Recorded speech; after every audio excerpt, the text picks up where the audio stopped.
Your Majesty. Melania and I are deeply grateful to you and Queen Camilla for your extraordinary graciousness. And to William and Kate, thank you so much. It's been so great being with you today. Thank you very much. Appreciate it. It's a singular privilege to be the first American president welcomed here. The phrase special relationship, seen from American eyes, the word special does not begin to do it justice. We're joined by history and fate, and by love and language. Thank you. Thank you very much. It's a great honor to be with you.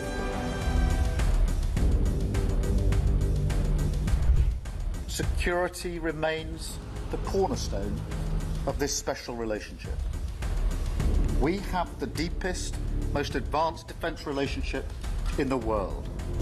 As I said last night, the bond between our countries is like no other anywhere in the world.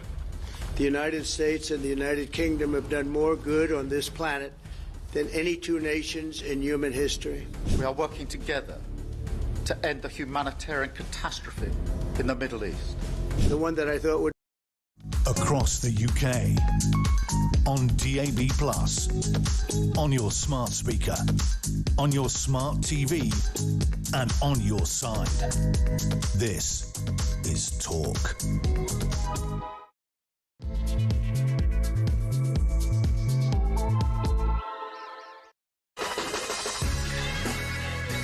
Purpose Morning Brew, it's 3 minutes past 6. I'm Mike Graham. It is Friday, the 19th of September, ladies and gentlemen. We've reached the end of yet another tumultuous week for Keir Starmer. He's managed to survive and get himself all the way to Friday, which at some points it didn't look as if it was going to happen. But this morning, of course, the paper's absolutely chock full of the doings yesterday down at Chequers, where Keir Starmer and Donald Trump held a summit, where they held a press conference, where they got on quite well, but they exchanged a few glances, they exchanged a few smiles, they exchanged a few nervous giggles even. It's all over the front pages, of course, because Keir Starmer basically got a load of advice from Donald Trump, who, in my view, particularly schooled him on how to be a leader of a country. To wit, immigration is destroying the UK, Trump tells Starmer. That's on the front page of the Times.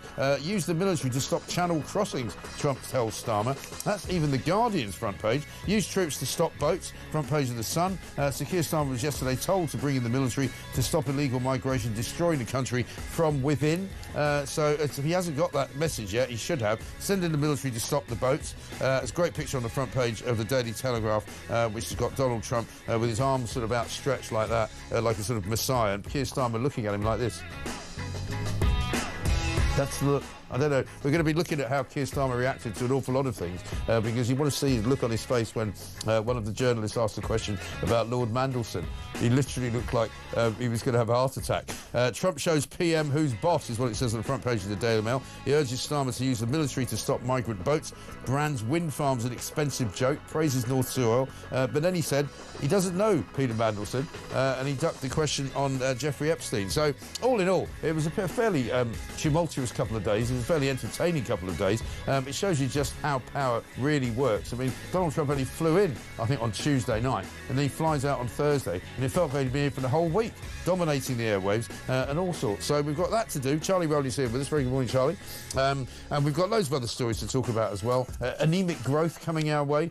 Rachel Reeves being told by the Bank of England that another tax raid is really going to be so harmful to the economy that she shouldn't really do it. There's a load of other illegal migrant stories going on. There's a massive row over in Epping where they've discovered yet another illegal migrant who keeps sort of disappearing into the bushes and going into people's back gardens and being found inside different schools in the area. And there was a protest last night which will bring you live stuff on. Andy Burnham also opening the door to a challenge to Keir Starmer. Because let's not forget, Keir Starmer is not out of the woods yet by any means. They managed to send one migrant back to France yesterday. They might be sending another one back today. There'll be two that they've sent back. Of course, they're crowing from the high nest that they live in the Whited Sepulchre, where they say, oh, this proves that the system works. Well, it doesn't really. Shamal Mahmood has put out a tweet that actually says, we have dealt a blow to the smuggling gangs. Well, not really, not as such. Also, we were talking about the MI6 using the dark web to recruit Russian spies. A Greek family, a very wealthy family, are going to sue the NHS for negligence because they allowed their daughter to die. So much more to talk about free speech on Facebook as well. The police get involved in all that. 0344 499 1000. It's Gaff Prone Friday, of course, as well. So we've got loads of those. This is Morning Glory. Let's get it on.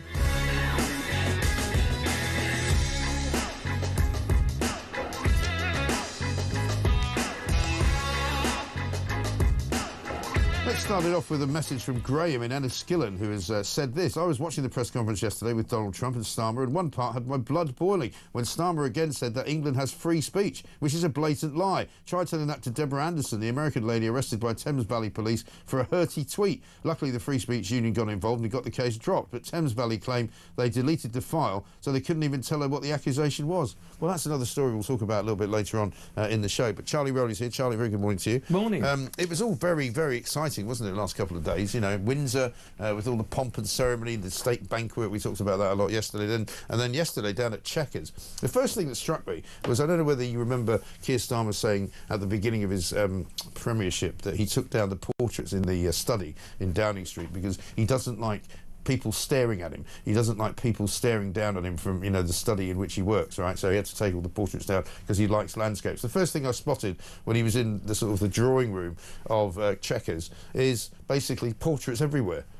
Every single place you look, there's a portrait. So, I mean, he must be terrified to walk around there because he's worried about the eyes following him. Well, exactly. Any kind of scrutiny, I think he's, even if it's on a portrait. The eyes have it. Yeah, exactly. And what a contrast where Donald Trump has the bust of Winston Churchill reinstated. Exactly. And thank goodness for that, and good on him for that. But also, what a contrast. I don't know if you were able to watch the whole press conference, but what a contrast in methodology, how to sort of show that you're a leader, how to command a room, how to be the guy at the centre of attention.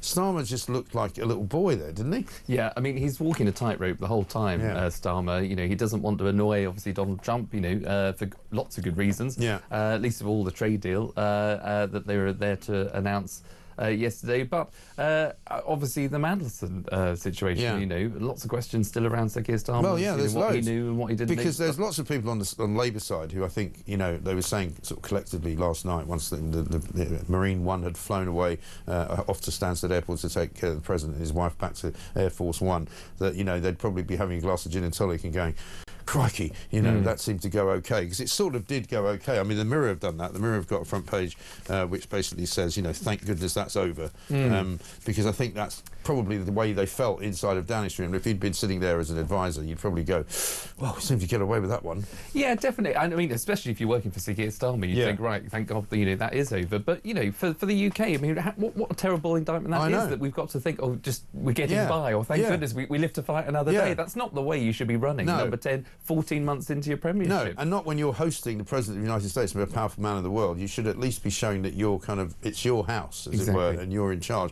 Let's have a look at some clips. Jack Elson from The Sun got a question in on migration to Donald Trump. Illegal migration is at record levels in Britain. The Prime Minister is trying to tackle that. What advice would you give to the man standing next to you on trying to stop illegal migration in Britain? I told the Prime Minister I would stop it, and it doesn't matter if you call out the military, it doesn't matter what means you use, but it's going to destroys countries from within. And we're actually now removing a lot of the people that came into our country. It's a very hard chore. We were given a very, very bad hand. Millions of people came in from prisons and mental institutions. We have to remove them. Jack, let me just deal with the question of returns, because this is obviously an issue we're taking incredibly seriously. We struck the returns arrangement with France, and notwithstanding the challenges to that scheme, which you've seen in the last few days, a flight went off at 6:15 this morning, successfully returning someone under that scheme. It can be done. It was done early this morning, so I can confirm that that flight went. It went successfully, and I'm pleased about that. Now we need to ramp that up at scale, which was always envisaged under the scheme, but it's very important that we have been able to prove that the proof of concept. So a flight took off yesterday with someone on it. Someone. Someone. Someone. You don't know who the someone was. You know, Zia Yusuf actually put out a funny tweet later, which we'll show you later on, because Shabana Mahmood, the Home Secretary, put out this very triumphalist tweet, you know, going, we've dealt a blow to the smuggling gangs. Well, you haven't really. You've sent one person back to France who turns out to be from India, and the French can then send him back to India because they've got a deal. And my understanding is that we've got a deal to send people back to India, so why couldn't we just send him straight back to India? And he may not even have come in on a small boat.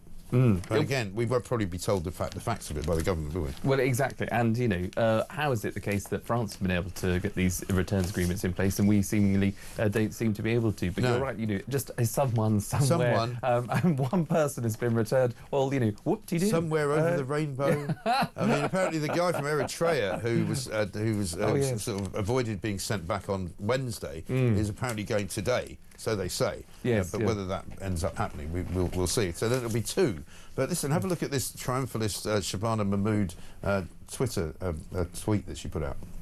For years, smuggling gangs have run illegal and deadly small boat channel crossings. Their pitch to migrants was the false promise that if you cross our border illegally, you can stay here. Today, we have dealt a blow to those gangs. In August, the government struck a historic agreement with the French government. Now, 8 weeks later, the first forced removals of small boat migrants are underway. In return, we will soon accept the first legal migrants into this country, following strict security and eligibility checks. When I became Home Secretary, I said I will do whatever it takes to secure our borders. Today marks an important and historic first step. Well, it's a first step, but it's not a very big first step. And Zia Yusuf put out this saying they deported one migrant and made this video.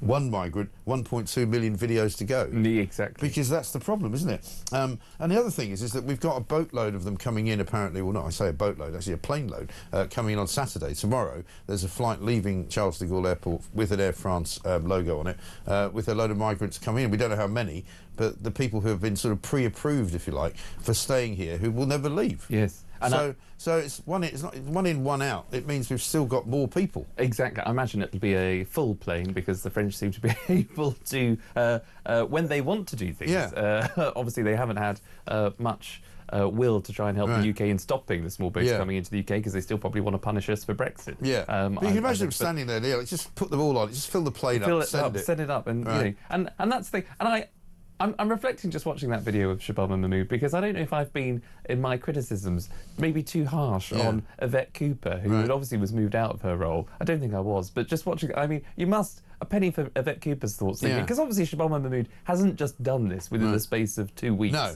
You know, Yvette Cooper must have laid some of the ground for this. But as we say, it's not the biggest success in the world. Yvette Cooper announced it back in the beginning of August, and since then, more than sort of 5,500 have come. And since they said they were going to do it, you know, since they started detaining people, that is, 5,500 have come. Since they actually announced that they were going to do it in July, something like 9,600 have come. Yes. And so they've sent back one. Yes. And there's hardly something to crow about, is it? No, exactly. And especially, as you just said, when more people could be coming into the country under the scheme rather than leaving. It's a bit like somebody who's had like a 7-course meal, right? And you're on a diet, but you've had a 7-course meal and you decline the after-8 mints at the end, and you go, no, I'm on a diet. Yes, you know, victory. I'm just, you know, a small win. I'm definitely going to lose some weight doing this. It's just insane. It doesn't make any sense. But of course, as well, the other thing to say is that the whole government strategy is to bring migration down. Right. But this doesn't do it. Not at all. And that's legal and illegal. Right. And this is only, you know, seeing the numbers go up. I mean, even if this works, it's not going to reduce the numbers because it's not that ambitious. The thing that really sort of stood out for me, I mean, there's so many different sort of aspects of the press conference you can pick, and I'm sorry if many of you saw it, but I just wanted to highlight some of them. This one really surprised me, I suppose. This was a question that came in about whether Britain was still a Christian country, right? And of course Donald Trump again passed it on. He did quite a lot of this. He said, I think I'll give that one to the Prime Minister. So here's what Keir Starmer, who's been a declared atheist, right, pretty much in every interview he's ever given, he says he doesn't really have a faith, right? He's quite happy for other people to have it, but he's an atheist. Here's what he said. The question to the Prime Minister, if you don't mind, are we still a Christian country? In terms of a Christian country, I was christened, so that is... my church has been all my life, and we are, you know, that is wired into our informal constitution. Of course, we celebrate many other faiths as well, and I'm really proud that we're able to do so. So he was christened. What as? You know, he doesn't say he was christened as a Christian. He just says, I was christened, and therefore that's my church. He's an atheist. He doesn't have a church. And the backpedaling there, you can see the cogs. You can see his cogs going, because don't say anything about Muslims, don't say anything about Islam, don't say anything about other faiths, just waffle. Yes. And of course, it's awful. It's written into our constitution, if nothing else. It's written in what we don't have a constitution. Prime Minister, exactly. And also, which church? He's like, it's my church. What church? Church of England? I mean, he could be. Was he christened a Catholic? I mean, he's just. It's so awkward. Yes, it's one of those. And I mean, there's a couple of brilliant observations. Harry Cole in The Sun says he's like the sweating hero trying to defuse a bomb in a Hollywood movie, and that's kind of what he looked like. And the other version of that is Quentin Letts in the Daily Mail, who similarly describes him as. Let me see if I can find it here. Starmer adopted the jaw-taut expression of a man who has electrodes attached to his sweetbreads, and then at any moment he'll say the wrong thing. Yes, you know. Don't mention the war. I mentioned it once, but I think I got away with it. How about Starmer talking about free speech? This will wind a few people up. I'm all for free speech. I'm also for protecting children from things that will harm them, paedophiles, those that peddle suicide, which had a terrible consequence for individual, particularly teenagers. And so that's the balance we strike. But we have had freedom of speech in this country for a very long time, and we will always protect it. Yeah, we'll always protect free speech. Only 2 days before that, some police from Thames Valley turned up at the house of a woman who's suffering from cancer to tell her to take down a Facebook post and apologise for it, even though it wasn't against the law. And they've been locking up somebody every single day, pretty much, for the last year that they've been in charge for some kind of free speech offence. Yes. And well done, Deborah Anderson. I think, I saw the video. Yes, and this is the woman in question. This is She's the woman, American, isn't she? American lady who got that knock on the door from a policeman who sat down in her front room and had the audacity to say, basically, I'm here because somebody's made a complaint about a post you put on social media, and I want you to apologise. Yeah. If not, we're going to have to arrange for an interview down at the station. And she completely rejected this. And she was said, great. She was fantastic. She said, I've done nothing wrong. I've not broken the law. If you're not going to arrest me, then there's no business here. And by the way, you can see, and she says in the video, it's quite, she's very annoyed, obviously, but she says, look, I'm a cancer patient. You can see I've got no hair. I'm ill. I'm a sick woman. And yet you've got the audacity to knock on my door and question me when I haven't broken the law. You can't arrest me. And the officer, I mean, I don't know what he was thinking. He continued down the route. He wasn't, he was a computer says no kind of bloke, I think, by the looks of it, or whether he was a bit awkward. But she has obviously got a lot of coverage on social media, rightly so. The Free Speech Union group have went got to her behind rescue, which was great. And that's fantastic. But the more incidents we see, yet again, when you would have thought police chiefs by now would have said to their constables, or police and crime commissioners should have said to their chief constables, I don't want to see another officer going to knock on somebody's door because of hurty words on a social media site or anything like that. And given that Donald Trump is visiting, particularly around the Donald Trump visit, when he's going to be talking about free speech, and Keir Starmer's going to be making out that he believes in free speech, please don't do it while he's here, which they then did. And I mean, that's why I find that so many people absolutely detest Keir Starmer, because he just lies. It's a flat-out lie that he believes in free speech. He doesn't. Harry Cole, though, the Sun's editor-at-large, actually spoke exclusively to the cancer-stricken mum, Deborah Anderson, you just mentioned. Let's have a look at that. Did it make you feel like a criminal? Yes. I've never been arrested in my life. I live a very quiet life. And here's the thing. Ultimately, it comes down to this. Pardon me. Even though I never found out what it was that I said exactly, or what it was about, I even tried to find out roughly what it was about, and he couldn't tell me. The point is this. He said it wasn't against the law. This was not, he wasn't going to arrest me. I wasn't, I wasn't going to be arrested. So I'm kind of like, whatever it was I said doesn't matter, because if it's not an arrestable offense, then why is he at your front door? Exactly. Absolutely. What's your message to Keir Starmer then? What's your message to the British government as an American citizen who's felt the tough end of the British state for seemingly no reason at all other than being, as you put it so succinctly, a bit mouthy on the internet? What's your message to the British government? Well, I hadn't really thought this one through, but I would say that the British people are going to fight. You know, they're not afraid to fight. They've been quiet all this time. They've been polite. They've been well behaved. But I think they're going to push things too far. I think people are starting to get angry. People are starting to get angry because, not least, because the Prime Minister of this country keeps denying that it's going on, particularly within the presence of American politicians. You know, he's done it before when he was with Trump in Turnberry. He said it there. He said it in the White House, remember, when J.D. Vance was asking about the whole business of free speech. We've had free speech for hundreds of years. You know, he doesn't want to seem to acknowledge that it's the Labour government who are dismantling it day by day. Totally. And when you, on the back of, you know, those Southport riots last year, which were obviously motivated for lots of different reasons, yes, but to try and explain them away as that this was a group of people who were protesting because they were jumping on a far-right bandwagon, banding that term around, you know, far-right, when these are ordinary people that clearly just care about their communities. I think that was the biggest gaslighting of the British public that I've seen. And that's why we've seen ever since people not trusting Keir Starmer. And that's why we saw massive protests at the weekend of people coming out. And we're going to see more of it. And we're going to see more of it. Yeah, absolutely right. We're going to take a little break because we've got lots to do, lots of clips to show you. One from Jessica here in Dover. I heard the Indian migrant deported yesterday is going to be deported to India by France. If France can do that, why couldn't we have deported him to India? I mean, instead of sending him via France. Well, it's a perfectly good question. I don't know.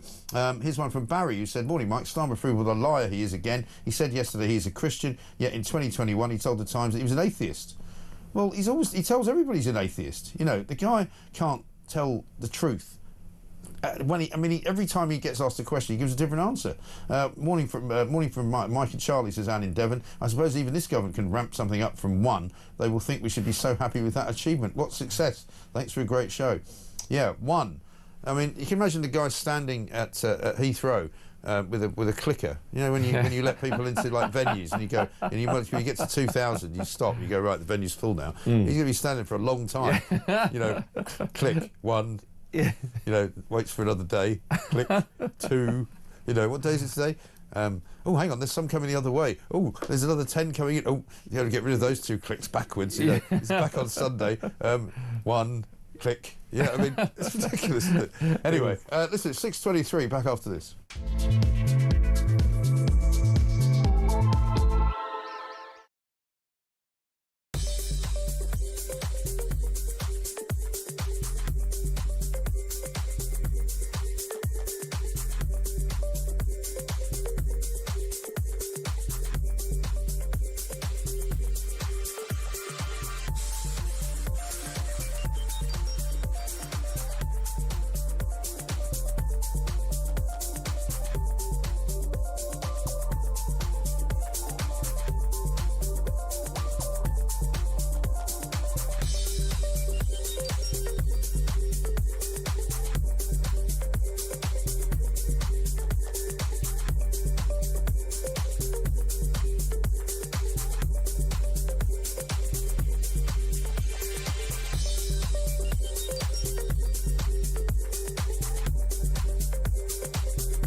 there's been a mass immigration. A lot of it is from the Middle East, a lot from Muslim countries, where children there in schools are being educated not just to hate Israel, not just to demonize Israel, but Jews.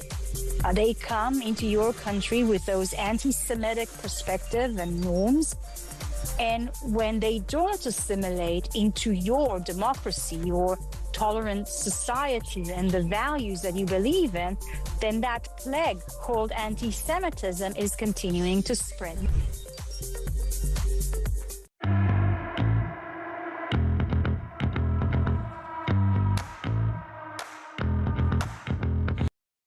Across the UK, on DAB+, on your smart speaker, on your smart TV, and on your side. This is Talk. Welcome back to Morning Glory, 6:26. I'm Mike Graham. It's Friday, the 19th of September. We'll have a few gaffes for you coming through the show later on. Charlie Rowley's here as well. We're looking through the papers, very much dominated by the mission yesterday at Chequers, where lots of pictures as well of the First Ladies. Kate, the Princess of Wales, and Melania Trump bond in the great outdoors. Interesting, Charlie, that they choose the second First Lady as the Princess of Wales rather than Keir Starmer's wife. Because, you know, I don't know whether that was because she wore that hideous green dress, but it was rather odd. I mean, forgive me for giving sartorial advice out, but, you know, you're a person that dresses reasonably well, as I am. You think when you've got the President of the United States visiting, you probably wouldn't wear a dress that makes it look as if you're about to take part in some kind of school, you know, I don't know, washing up run or something like that. Or, you know, quick trip to Camden Market to pick up some, you know, some French bread. You know, it's not very elegant, really, is it? No, and I think when, you know, obviously the UK has put on all the pomp and pageantry for the president, obviously to and you're secure in this incredibly historic place. Yes, yeah, you would sort of think you'd scrub up a little bit. You'd think you'd go for something a bit more traditional. Yes. You know what I mean? Yes. It's a bit sort of socialist worker party, isn't it? Yes, you know what I mean? Anyway, but listen, let's do a few more of these. One out and a plane load in, says Chris in Sussex. What don't the government understand what the voters want? Trump says use whatever means necessary, popular or unpopular, and it's worked for the USA on a land border. What a useless bunch we have in government. And Mick says, morning, Mike, if this wasn't so serious, it would be laughable. We send one plane to France with one on it, and tomorrow France will send us a plane full. Great show. Well, I'm not sure, definitely, it's going to be a plane full, but I wouldn't be surprised. I'm certainly, it would appear there'll be many more on it than we've sent them, because we've only sent them 2. And this is the other thing about the whole scheme. You know, Shababa Mahmood, in that clip that you played earlier on, talking about how those that are going to come into the country have been, you know, vetted and they've gone through security checks. Let's see, because if anything goes wrong, if we're letting people into this country who've claimed that they've got some sort of family relative or relation, and they come into the UK and commit crimes, then of course, you know, huge questions will be asked about. Well, we'll get onto that in a minute, because there are some real problems with some of the migrant stories that we've got knocking around today. Because last night in Epping, in fact, there was quite a big demonstration that kind of started spontaneously, because there's one particular migrant who's been spotted in the grounds of various schools. He's been found in people's gardens. It's the same guy, and the police keep arresting him and letting him out on bail. And so people are getting really worked up about it. Also, the Mail today have got a piece on this Egyptian guy called Abdul Rahman Adnan Abu Layla, and he's the guy who was sent to prison earlier this week for raping a woman in Hyde Park. And it turned out not only did he come to this country illegally in 2023 on a small boat, well, not only was he being put up in a hotel in Ealing, but it turned out that he's also a member of the Muslim Brotherhood, and he's a convicted terrorist, right? And the reason he can't go back to Egypt is because he was sentenced in his absence for being a bomb maker to 8 years in prison. And yet we let him in. Yes. And the Mail says, how on earth didn't we know that a convicted terrorist has got through our porous border? It's a good question. Totally. And it all goes back to, you know, those two backstops that people keep arguing with. It's Article 8 or Article 10 of the European Convention of Human Rights, because, you know, they would be persecuted if they go back to their home persecuted country. for being a terrorist. Quite right too. Yeah. You know, that shouldn't be a blocker for you being deported or kicked out of the UK. Exactly. If you're facing crimes back home, face them. Certainly if you commit crimes in the UK, it doesn't matter what situation you've got back home, you're not welcome in the UK. You shouldn't be able to stay. So it's either that... It's not difficult, is it, this? No. And you know, people take the EU and the idea of Brexit out of it. You know, this would not happen in France. Yeah. It wouldn't happen in Belgium. It wouldn't. You know, can you imagine? Even you've just got to pop over there for the weekend and you see that the police are happy to be as blunt as they need to be. And they're going to be doing it again this weekend because there's more protests going on. Exactly. They put the old crash helmets on and start cracking heads. Totally. And in the US example, you know, the greatest Western democracy in the world, they would not stand for any of this. Why is it us in the UK that feels as though that we have to be the softest of soft touches? Because when it we've comes got to these lefty lawyers, and we've got lefty judges, and we've got a lefty establishment, we've got a lefty Home Office,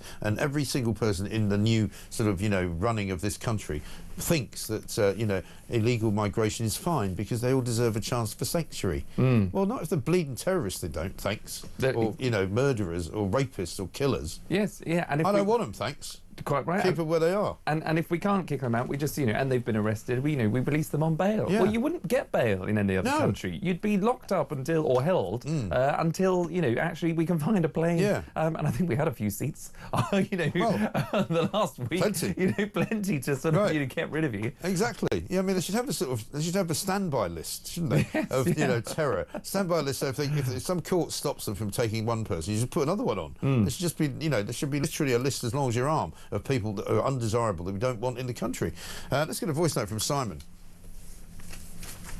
Hey Mike, great show.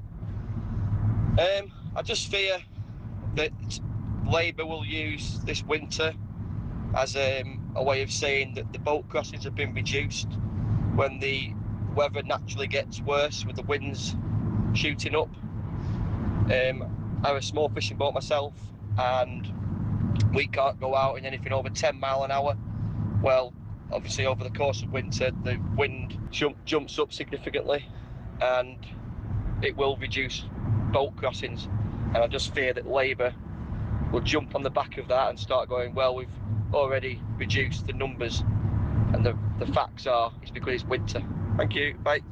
Yeah, but that's exactly why we'll be keeping their sort of feet to the fire, because we will know, because we'll talk to people like yourself, Simon, and others who use the channel for work and who are on it on a regular basis, because we can always tell when there's bad weather, because there simply aren't any boat crossings, because there's nothing the government's doing to stop them. So if there isn't, because there was a period, I think about a month ago, where there was a whole week where there was hardly any crossings at all. The government went stupid enough to say we've managed to stop them because they knew it was because of the weather. Exactly. If the weather's blowing in one particular direction, they don't come. You know. Exactly. So I don't think we're going to get caught out with that. Let's have a look at what Trump said when he was asked about, you know, the killer question that Starmer was worried about. And I don't know whether we've got this particular look in the clip, but if you concentrate on how Starmer looks when the question gets asked, check this out. Lord Mandelson, he is no longer the ambassador. Do you have some sympathy with him that he lost his job over historic links to Jeffrey Epstein? Thank you very much, sir. I don't know him, actually. I had heard that, and I think maybe the Prime Minister would be better speaking of that. That was a choice that he made, and I don't know. What is your answer to that? Well, I mean, it's very straightforward. Some information came to light last week which wasn't available when he was appointed, and I made a decision about it. Yeah.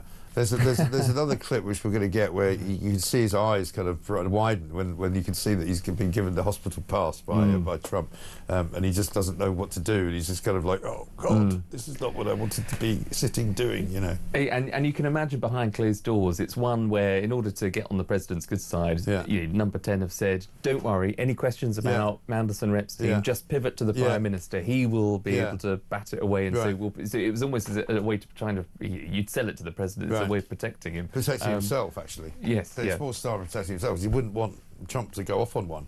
You know? Well, exactly, yes. And just say, I don't know this guy. I mean, the great thing is that people have been pointing out there's loads of pictures of him with Mandelson. You know, he was in the Oval Office that time when... saw him 2 weeks ago. Yeah, when he was talking to Starmer on the phone. Do you remember? And Mandelson was sort of in the background, you know, like Uriah Heep, you know. And so he obviously does know him. But that's classic Trump, isn't it? I don't really know him.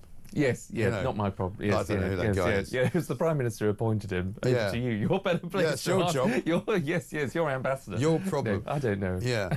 Here's what Starmer had to say about the Palestinian situation, because that was another spanking that he got basically from Trump, who told him there's no point in recognising Palestine. It's a waste of time, particularly as long and until the hostages have not been released. Have a look.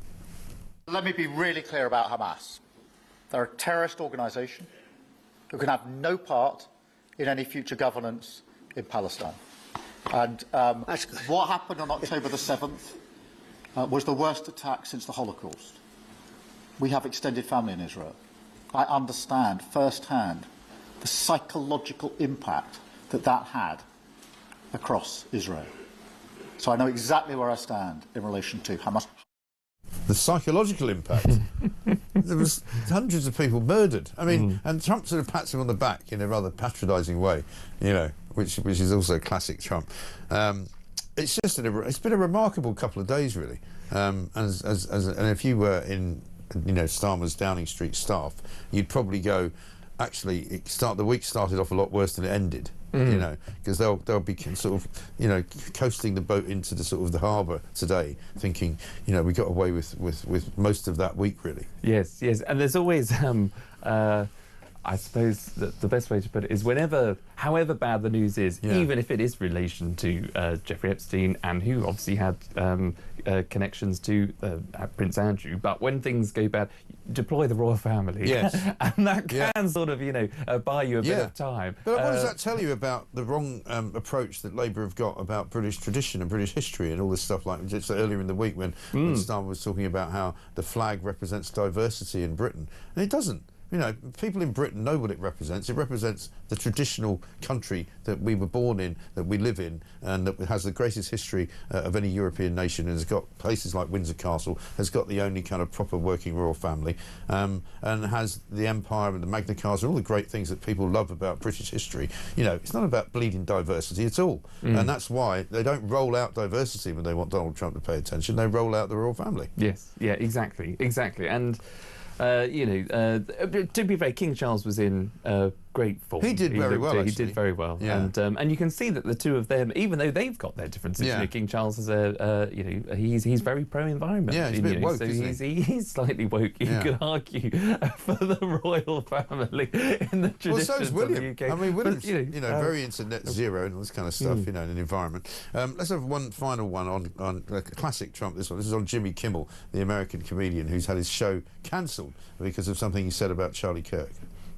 Jimmy Kimmel was fired because he had bad ratings more than anything else, and he said a horrible thing about a great gentleman known as Charlie Kirk. And Jimmy Kimmel is not a talented person. He had very bad ratings, and they should have fired him a long time ago. So, you know, you can call that free speech or not. He was fired for lack of talent. And the great thing about Trump when he talks about TV is that, you know, he knows TV. He knows. So nobody can question him and go, well, what do you know about it? And you go, well, I ran the most successful TV show for about 10 years in America, so you're fired. Yes, you know? Yes, Jimmy. Brilliant, absolutely brilliant. What am I talking about? 6:38, and we'll be back after this.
across the UK. On DAB+, on your smart speaker, on your smart TV, and on your side. This is Talk.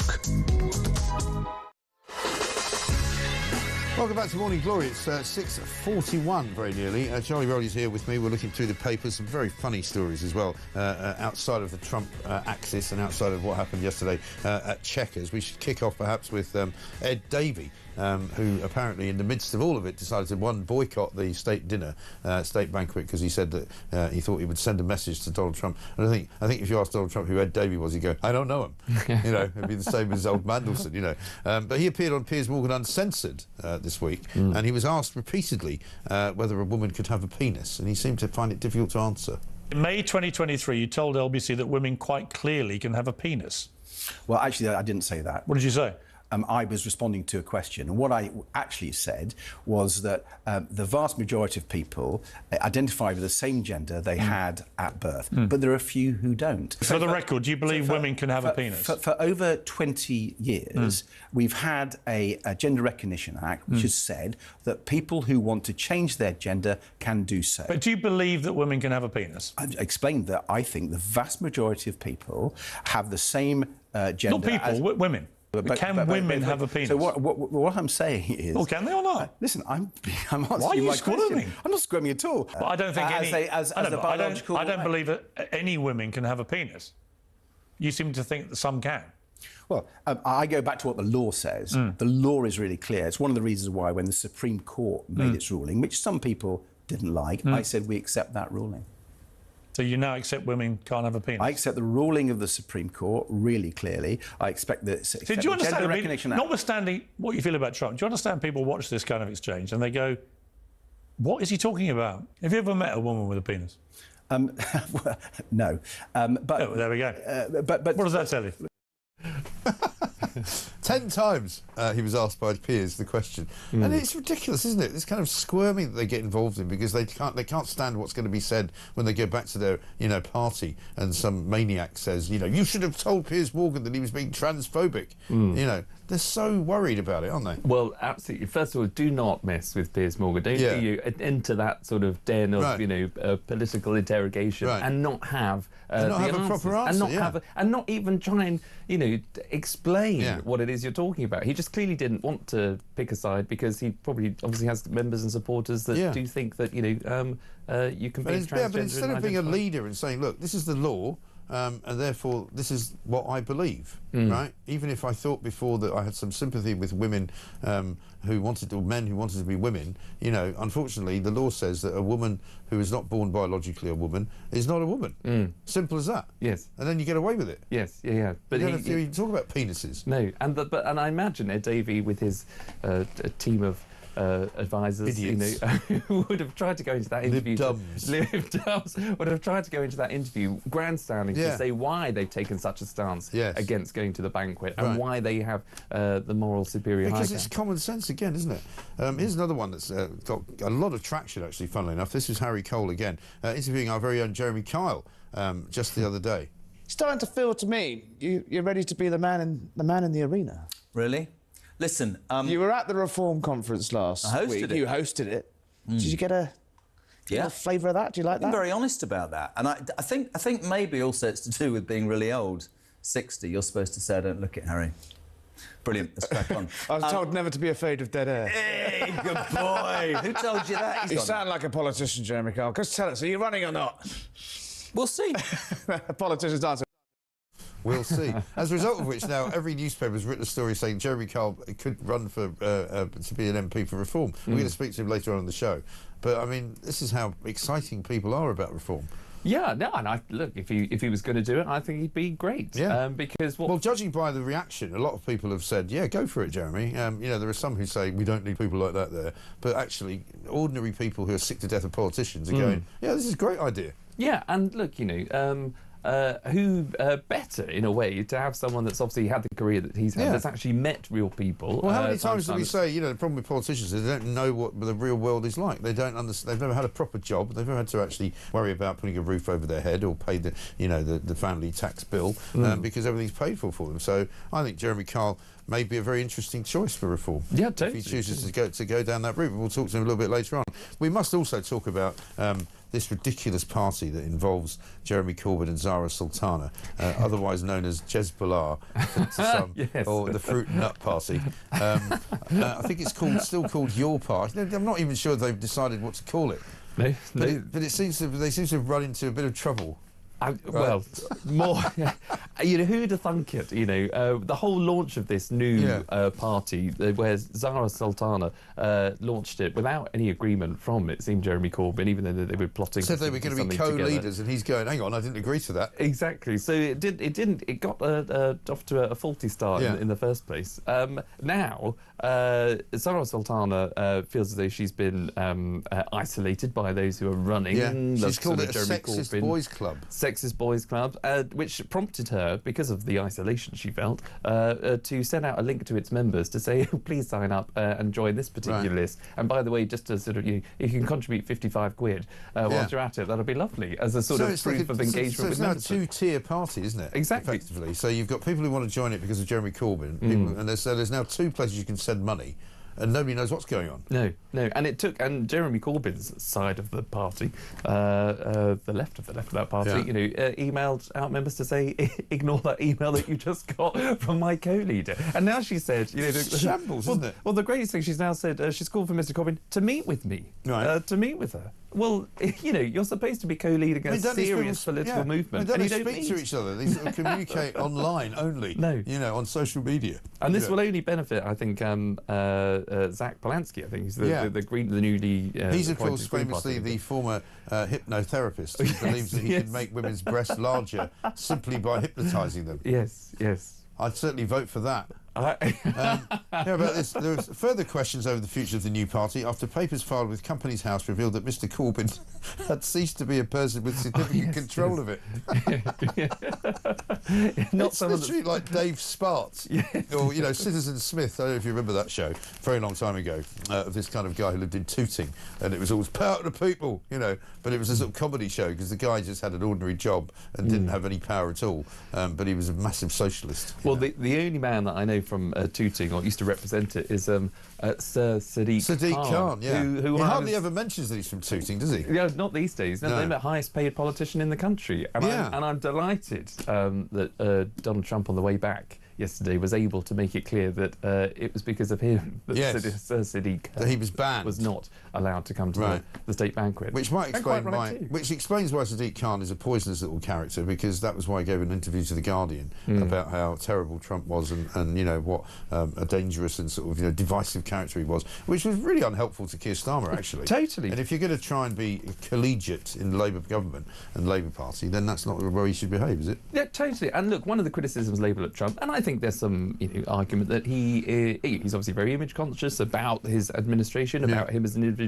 So there's he's incredibly thick-skinned at times. Obviously, you've got to be in that game, but I think there's sometimes a little bit of being thin-skinned. And so if you've got Sadiq Khan, I won't call him Sir Sadiq, but Sadiq Khan, throwing that kind of criticism and shade at Donald Trump. Donald Trump could have easily turned up and said, do you know what, actually, I'm not having that, and I'll scrap some of this deal, and I'm not going to give you 150 billion, I'm going to give you 2. Because I don't like him. And none of it's going to go to London. And number 10 would have been in a total meltdown, and none of it's going to London, exactly.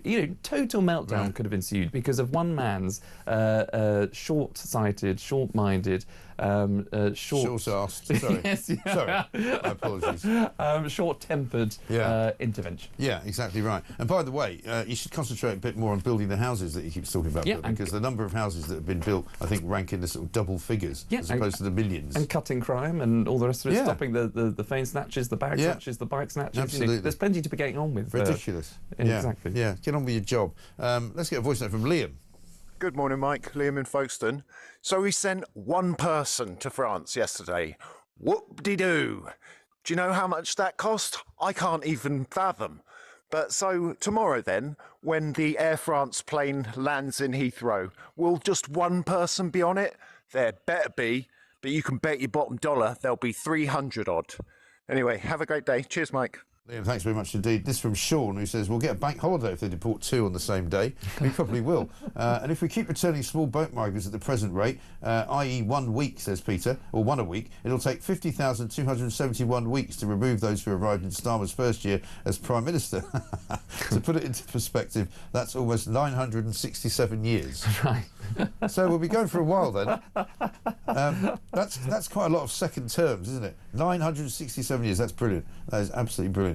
Was the one that returned to India one of the volunteers that was bribed to go, like the previous 35,000, says Ken in Oldham. Well, this is the thing. You wouldn't be surprised, would you? There's certainly no cause for celebration, that's for sure. Coming up, we're going to talk about Emmanuel Macron's wife. She's apparently got some pictures that prove she's a woman. I can't imagine what they are. Can you? This is Talk.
There's been a mass immigration. A lot of it is from the Middle East, a lot from Muslim countries, where children there in schools are being educated not just to hate Israel, not just to demonize Israel, but Jews. They come into your country with those anti-Semitic perspectives and norms. And when they don't assimilate into your democracy, your tolerant society, and the values that you believe in, then that plague called anti-Semitism is continuing to spread.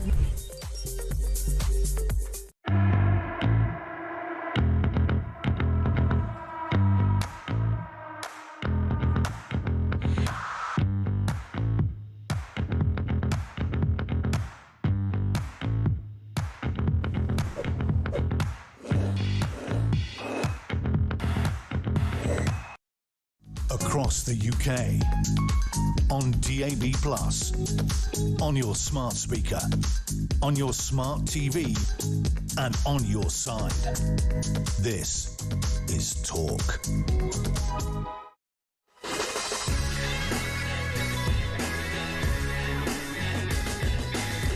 Welcome back to Morning Glory, 6:54, with you all the way through, of course, until 10 o'clock. It's Friday. We'll have a few gaffes for you throughout the course of the day. A little bit of breaking news for you. As we said, an Eritrean man has become the second migrant to be deported to France under the one-in, one-out deal after losing a High Court bid to have his removal temporarily blocked, the Home Office said this morning. This was a decision that was made, we believe, yesterday when one man was sent out on a plane. This is now the second one that's gone out. So that's 2 out then. Still 1.2 million to go. as Zia Yusuf would say. So we get to the end of the week, of the first week of deporting people, and they've managed to deport 2. It's not exactly a triumph, is it? Let's talk about Macron, though, however, because there's a very bizarre kind of lawsuit going on in the United States. They brought a defamation case against Candace Owens, the right-wing influencer, who's been suggesting and repeatedly insisting that Macron is a transgender woman. Apparently now the couple's lawyer said that Brigitte had found the Owens accusations incredibly upsetting, and that they will present photographic and scientific evidence to American court to prove that she's a woman. This is an odd story, isn't it? It's very odd. First and foremost, because you wouldn't have thought that, you know, the president and the president's wife of any nation would be engaging with, you know, someone who's just making what, you know, just wild accusations anyway. But they've obviously been around for long enough and persisted, where Brigitte Macron now feels that she's going to take on these accusations. Well, presumably some lawyers advised them, you know, the only way to stop these claims being made is for you to actually fight them. Exactly. So they've instructed their lawyers, a chap called Tom Clare, who said that, you know, they, as a couple, you know, are prepared to demonstrate fully, both generically and specifically, that what she's saying about Brigitte Macron is false. They're prepared to submit photographic evidence of her being pregnant, and this is in the Telegraph, page 3, where it goes on to say that Brigitte Macron, who's 24 years older than President Macron, had... And she was his teacher at one point, was a teacher. She had 3 children from a former marriage, and she's got 7 grandchildren. So, you know, there will be photos, you would have thought, or Brigitte seems to suggest, or the Macron suggests, of Brigitte Macron being pregnant during that time. But it's just an extraordinary case. It's just a very odd thing to be going on, isn't it? You know, exactly. I mean, you know, why rise to it? Why give this airtime? Because obviously by doing so, it is now obviously in more newspapers and column inches when it wouldn't have been before, when actually many people who aren't in the online world wouldn't have heard of this story at all. This is the problem. If you're not in the online world, and many people are not in the online world, you'd probably never have heard of it. No, exactly. Sorry, what's going on? Quite right. What's it all about? Exactly. Now, a couple of other funnies that we should just mention before we go, because it is Friday. Del Boy's tacky cocktail bar from Only Fools and Horses is going under the hammer. It could be yours for a cushy 600 quid. Now, the reason I say this is because we have a nickname, obviously, for Keir Starmer, which is Rodney. And it's not actually a nickname because it's his real second name. Rodney! So there's a picture here of no money back, no guarantee. Rodders and Del Boy and Rodney at the bar. It's the creme de la menthe, Rodney. And I just wonder whether Keir Starmer could put his hand in his pocket and buy this and put it in Lord Ali's penthouse for the next time he goes round for a drink. And he'd have Del Boy's very own bar. Rodney! Well, you can imagine the whole cabinet going there after the budget that's about to be, you know, launched upon us. Yes. Where tax rises, no doubt, are coming under Rachel Reeves. I'm sure they'll all be toasting and patting themselves on the back and saying, "Oh, didn't that? What a great job! Great job! How many migrants have we got rid of now? 4. Yes. You know, amazing. And then my final one is celebrity chef Hugh Fernley Whittingstall, a more pompous man you could not think of, who's always turning up on Laura Kuenssberg's show as if he's got any sort of opinions worth offering on politics. Of course, he's a raging lefty, right? But he's got a restaurant in Devon called the River Cottage, and he's just been done by the hygiene rating people and given a 1 for hygiene rating because they found some mouldy cheese in his kitchen. There was no date on opened goat curd and yoghurt, and they found mould forming on cheese. This is Axminster in Devon, £100 a head. So I wouldn't go there if I were you, because it's not the cheese. No, exactly. And of course... And don't listen to his opinions either. No. And of course he's blamed it on the people that... He's not physically there. He's blamed it on the people running it, and they said that they've complied fully. Typical champagne socialist. Exactly. Nothing to do with me. I'll just blame the workers. Exactly. Yeah. Exactly. I would give his opinion a 1 rating as well, instead of a 5, as opposed to what you get on this show, and with Charlie Rowley, of course. Charlie, have a good time. Thank you so much. Nice weekend. We've got lots more to do, loads to talk about coming up. Isabel Oakeshot's going to join us in a little while. Jeremy Kyle, as I say. John Rental coming up next. He's going to tell me that the one in one out scheme is working. We're also going to go over to Israel as well, catch up with what's going on there. More after the news.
Majesty. Melania and I are deeply grateful to you and Queen Camilla for your extraordinary graciousness. And to William and Kate, thank you so much. It's been so great being with you today. Thank you very much. Appreciate it. It's a singular privilege to be the first American president welcomed here. The phrase special relationship, seen from American eyes, the word special does not begin to do it justice. We're joined by history and fate, by love and language. Thank you. Thank you very much. It's a great honor to be with you.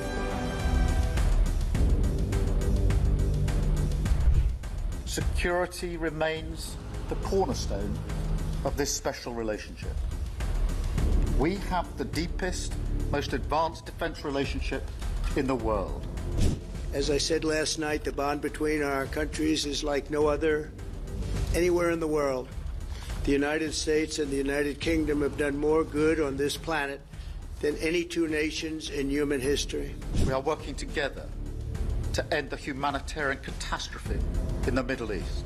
The one that I thought would be easiest would be because of my relationship with President Putin, but he's let me down. Across the UK, on DAB+, on your smart speaker, on your smart TV, and on your side. This is Talk.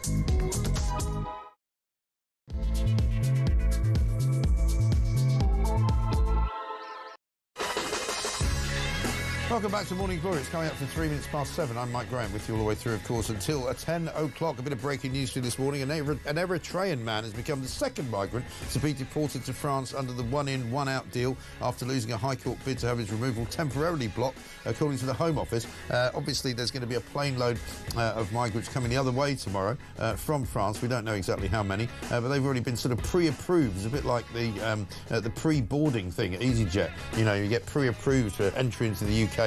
And you get granted asylum because apparently you already qualify. We don't quite know how many of those are coming, but Shabana Mahmood claiming a great victory this morning, saying that, you know, we've proven that we can remove people. Well, unfortunately, 9,500 plus have come in since this deal was announced, and it looks like now 2 have gone out. So if you call that a success, I don't know whether you know much about football, but if, you know, Manchester United had gone to play Manchester City on last weekend's Manchester derby and lost by 9,500 to 2, I think you'd probably say they got slaughtered, wouldn't you? 0344 499 1000. Lots and lots on Donald Trump this morning in the papers. Use troops to stop boats, front page of the Sun. Donald Trump's advice to Keir Starmer. And, of course, that's all over the front pages. The Guardian says the same. Use the military to stop channel crossing. Trump tells Starmer. Send in the military to stop the boats, says the Telegraph. Even the I newspaper has a little bit of that as well.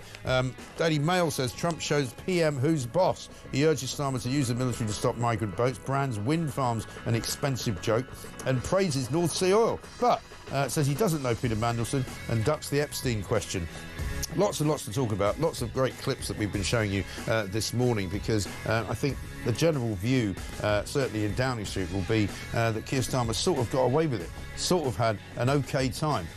You know, there was the magnificent sort of pageantry of Windsor on Wednesday, and then yesterday all the historic stuff down at Chequers, where Donald Trump and his entourage were kind of welcomed into the bosom of British traditional family life. The one question I would have, though, of course, is that Keir Starmer said he doesn't like portraits looking down at him.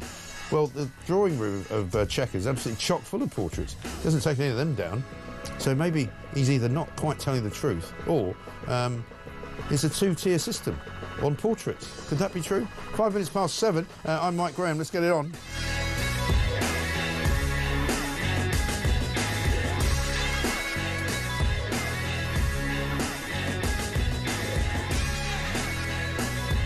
In other political news, of course, Ed Davey 10 times tells Piers Morgan he can't actually decide whether or not women can have a penis or not.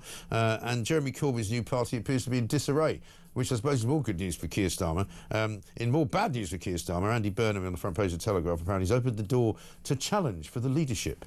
But there's a lot of people who don't think he's up to it, to be honest. Let's talk to John Rentoul, chief political commentator at The Independent. John, very good morning to you. Good morning, Mike. As you say, it's one of Keir Starmer's best days as as Prime Minister so far. It's a low bar, isn't it? Because unfortunately, those of you who rejoice in these things because Starmer hasn't fallen flat on his face and made a complete fool of himself and go, it's brilliant, it's fantastic, well done. And not only that, he's managed to deport somebody, someone, as he refers to them, you know? It's great news. It's well, it's progress. It's a step forward, and it's a slap in the face to all those people trying to talk the country down. Well, it's not really. It's not really because all these people saying, "Oh, it's a terrible failure. We've sent these planes to France with empty seats on them," which is true. It's not working. Which is true. Right, the pilot scheme is now working. Well, we have actually sent 2 people back to France. Well, the second one's going today. The second one's going today, but it's not actually the pilot scheme is all very well. But I said this, you know, a piece I wrote for the Sun last week. At the end of the day, or early this week, at the end of the day, it's not a reduction in numbers because we're going to get more people coming from France to replace those who are gone. Now, what we don't know, because the government won't tell us, is how many are coming on a plane from France tomorrow. If it's any more than 2, then I would suggest that it's not working because we're bringing more people into the country, therefore increasing the numbers rather than decreasing them. Surely the point is to decrease the number. No, you're absolutely wrong, Mike. How? It is working. The whole point of this pilot scheme is that it has established the principle that we can send people back to France. Now, if that can be scaled up, so it's a big if. Well, of course it's a big if. Yes, but I'm just explaining how this might work. So you're now saying it might work rather than it does work. Oh no, I don't think it's enough at all. No, I'm not saying that at all. Right. And I don't think the government has done enough. I think we've wasted 14 months. Yeah. And I think the government should be doing a lot more. But and so does Donald Trump. This is one. Yeah. Well, but his problem's slightly different. I mean, as you can tell when he suggests the military, because I mean, there's a bit of sea in between, which is usually the Navy's problem. Well, they're in the military, aren't they? Yeah, sorry, I thought he meant soldiers. I thought. Well, I think by the military he just means any military. He sort of said by any means possible, really, didn't he? Well, he did, and I think that he has a point in that the government has not shown sufficient sense of urgency about this. But then the previous government allowed it to just go on for 3 years. I mean, the previous government would argue, of course, that it was Rwanda that would have stopped the boats from coming, and that was never given a chance because. But we all know that's. Well, we don't know because again, it's an if, isn't it? I mean, I'm no great fan of the last government, as you know. I didn't think they were any good, but they weren't given the chance to let Rwanda work, and if they had been, maybe it would have been as successful as this particular, I don't think it could have. It couldn't have worked because it didn't have the. I mean, you could only send a few hundred back, whereas this pilot. They've only sent 1. Is uncapped. No, but yes, of course they've only sent 1 so far, but that proves that you can send them back to France. Well, it proves you can send 1 back. And if you can send 1 back, you can send thousands back. Yeah, but the one they've sent back, actually, is on the way to India, because France has apparently got... Well, it does matter, because France have got a deal with India, so if we've got people here... So it's not even clear, because the government are being less than transparent, despite what they say, as to how this person got into the country. We don't know.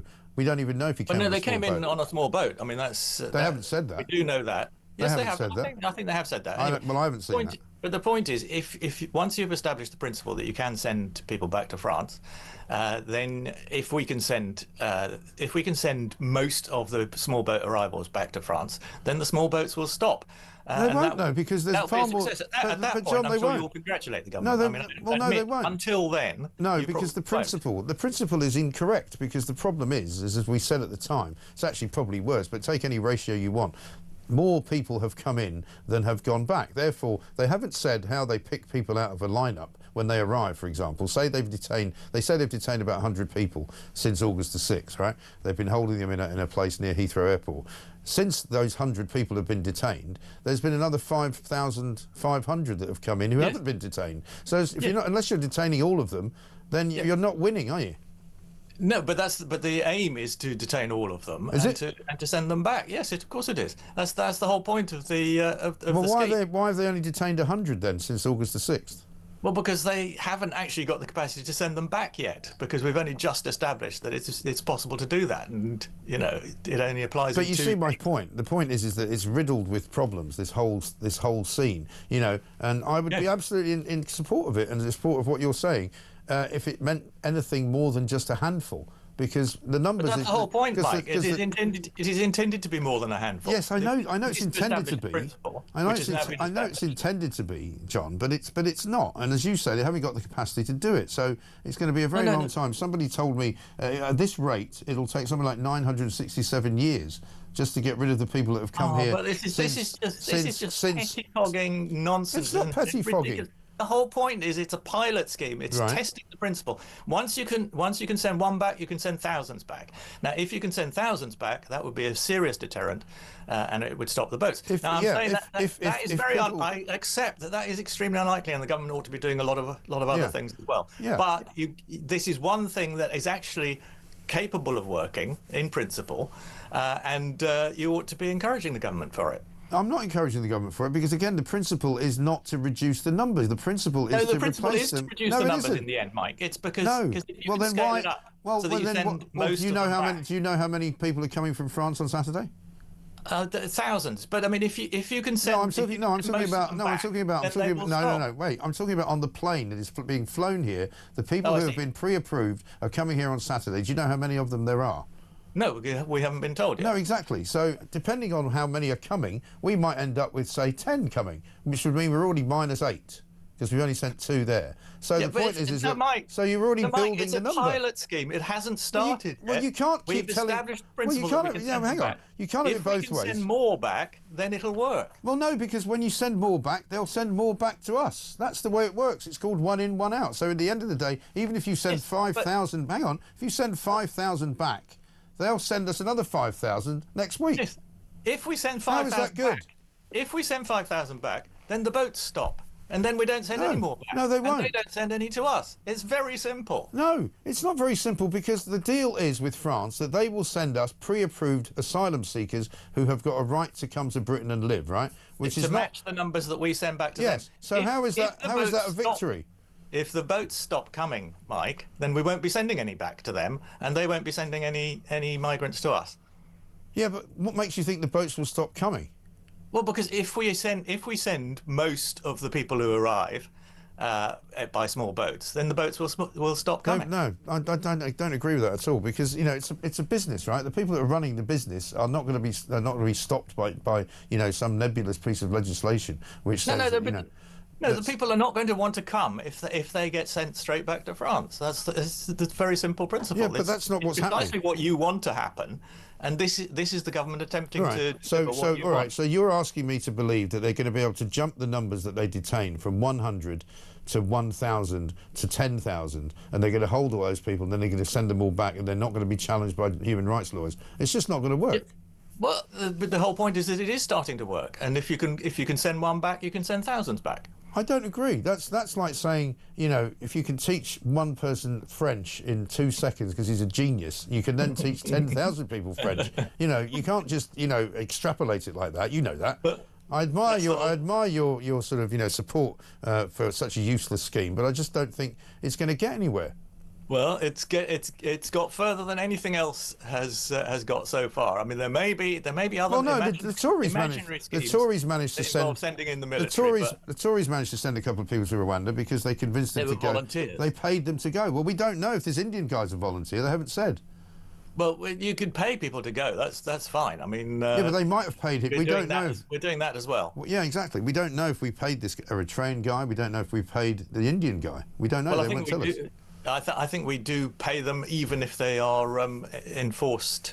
And we're also paying the French to put them in hotels, so it's not exactly a win-win for Starmer. He's the world's worst negotiator, isn't he? It has to be said. Anyway, what did you make of it all yesterday? Let's move on to that. I thought it was a very successful. There were some great comedy moments, weren't there? There were some comic moments, but it all went surprisingly well. Donald Trump said that he had been let down by Vladimir Putin. I thought that was a very important. Yeah, I thought Trump played it very well, actually. Yeah, but I think Keir Starmer deserves some credit for having brought Donald Trump round to not abandoning the Ukrainian people in their hour of need. Uh-huh. And I think that's been sort of something that's been on the move, hasn't it? Here's one that I want to put to you though, because this is my strangest clip of all, and this was when the question came in about whether Britain was a Christian country. Because I think Keir Starmer's answer is a bit weird. Have a look. The question to the Prime Minister, if you don't mind, are we still a Christian country?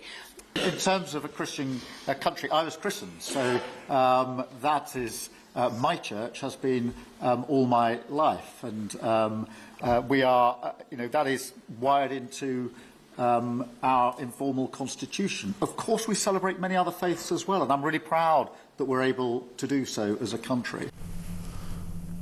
I mean, it's not really the straight answer that we were looking for, because he told us before that he's an atheist. Yeah, absolutely. Well, why doesn't he just say he's an atheist? My church is my life. I mean, yeah, that was very, very odd. I mean, I think what he was trying to say was something very simple and obvious, which is that Britain has a very strong Christian heritage, but is it a Christian country? Dominates all a lot of aspects of national life, but. To say, when you ask the question, I mean, if I said to you, do you think Britain's a Christian country, and you just said, well, I've been christened, I'd go, well, yes, so? What's that going to do with anything? I don't really care. Also, he didn't say we might be christened a Catholic. I don't really care, to be honest, but I just find his obfuscation a bit weird, and because he was clearly thinking in his head, you could hear the cogs going around. He didn't want to upset any other religious faith. That would be wrong because he'd get in terrible trouble for it. But it tells you a lot about where he is in his mind, doesn't it? Well, I think he was just trying to express the rather obvious thought that a lot of people have been christened. A lot of people, do go to church. Maybe once a year. You're doing it now, but now you're doing it.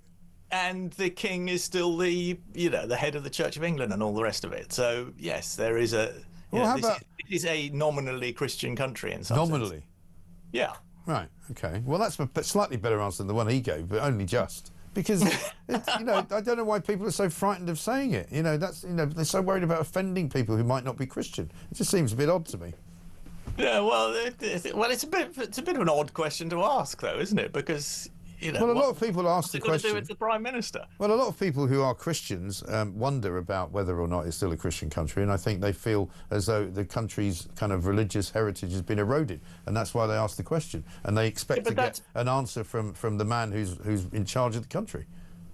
Well, yeah, but it's not his responsibility, is it? I mean, the fact that a lot of people don't believe in the Christian religion. I mean, he's one of them, and he didn't say so. Yeah, no, I could see that. But he was standing next to Donald Trump, who doesn't believe either, I suspect. Although I think he says he does for the purposes of winning elections. Well, I mean, a lot of people say that there is no such thing as God, but I mean, it doesn't mean that you can't admit it if you believe in it or you don't believe in it. I just want people to be honest. Have a look at this one. This is Donald Trump listing his achievements in front of Keir Starmer, who looks a bit puce. GDP last quarter was 3.3%. One of the things we're doing, which I'm very proud of, is the border. We now have a totally closed border, totally secure for 3 months. 0 people came into our country, bad people. And inflation is virtually non-existent. As you know, we're taking in trillions of dollars from tariffs, and they've been so incredible for our country, so incredible. We're keeping our companies happy, we're keeping them solid and sane, and they're very, very thrilled at what's happened. They can't even believe it. And we've never seen investment like this. Without the tariffs, we would have just a fraction of that. But we've slashed 30-year-old regulations, and as you know, in my first term, we had a very successful first term. We had the greatest economy in the history of our country, and we had the biggest regulation cut in the history of our country. But we slashed regulations at a level that's never been done before, and we're doing it at the same level right now. I recently signed the largest tax cuts in our country's history, and the countries and companies are coming into our country for the expensing aspect of the bill. It was in I call it the big, beautiful bill, the great, big, beautiful bill. Sorry. Keir's sort of sitting there thinking in his head, my list isn't as long as that. Can I get a list that's as long as that? I just thought it's quite a funny clip, really. I mean, notwithstanding the grandstanding part of it. Well, it was the worst two Ronnie's sketch I've ever seen. I mean, one quality Keir Starmer does have is that he has a very he just looks serious. Deadpan. And able to keep a completely straight face when the bloke next to him is talking absolute nonsense. Well, you might say that, but the point is that if Keir Starmer was to list his achievements, all he would come out with is the one that he keeps coming out with was, free school meals and 500 breakfast clubs. Yeah, that's all he agree. ever says. He does where not it have stops. much. And various cuts in the Bank of England's rate of interest, which which have now stopped. Well, the Bank of England warning this morning in the Telegraph, basically, that another Labour tax rate would so badly affect the economy that's why they've kept the interest rates on hold at 4%, because they fear what's coming in November. Well, we all do. Yeah, we certainly do. The budget is going to be a very serious obstacle for this government to get over. But in the meantime, let's celebrate the collapse of the Jeremy Corbyn and Zara Sultan party. That is good news for the Prime Minister. Talk about a Two Ronnies sketch. That's like an entire Fawlty Towers episode. What is going on? I think that must have made the Prime Minister's day yesterday. I think. He is under serious threat from disaffected voters who are defecting both to the right and to the left. Yeah. And to have any support from Jeremy Corbyn must be a slightly unexpected warm feeling for him. I suspect he's waking up this morning feeling a lot happier than he was last Friday. Well, I think so, yeah, because the point about any joint news conference with Donald Trump is that you just don't know what he's going to say. Right. He got through that with relative ease. I thought. I think so. Because for whatever reason, I think Donald Trump was kind of so bowled over by the Windsor Castle experience that he was kind of feeling, very benevolent and just was basking in the whole idea of British history, and how great it was. Well, yes. I mean, if he can't have a Nobel Peace Prize, then at least he can, he can have an unprecedented second state visit to go in his historical record. Absolutely right. Listen, John, we've got to run. Good to see you. Thank you very much indeed. John Rentoul, Chief Political Commentator at The Independent. He's very excited about this one in, one out, because it literally is one in, one out at the moment. There's going to be two out soon. Let's get a voice note from Dan. Good morning, Mike. It's Dan from Kent. Starmer. When you're at the urinal, you don't look down at the man next to you and stare. When Trump said we've deported 1 million people, you don't come out with, at 6:15 this morning, I can exclusively say we deported one person. Wow. You haven't put a man on the moon. It's taken 3 days to put someone on a plane that shouldn't be here to deport them to France. What a joke. Yep, I have to agree with you, Dan. Absolutely right. One here from Gurdeep, who says, Starmer is a coward and such a wimp in front of Trump, slating Hamas the way he did in front of Trump. How could he recognise Palestine as a state after that speech, and especially the fact that Palestine Action is recognised as a terrorist group? Well, this is the trouble. I mean, Starmer's the kind of guy that gives two different stories, depending on which audience he's in front of. Paul in Fife says the one in, one out asylum scheme, not only do the numbers not work, we are actually in a scheme where France determines who is suitable for asylum in the UK. It's almost laughable if it weren't so chronically inept. It is beyond madness. It's totally beyond madness. Everybody can see that. 7:24.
there's been a mass immigration. A lot of it is from the Middle East, a lot from Muslim countries, where children there in schools are being educated not just to hate Israel, not just to demonize Israel, but Jews.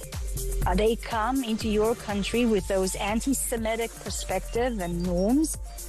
And when they don't assimilate into your democracy, your tolerant society and the values that you believe in, then that plague called anti-Semitism is continuing to spread.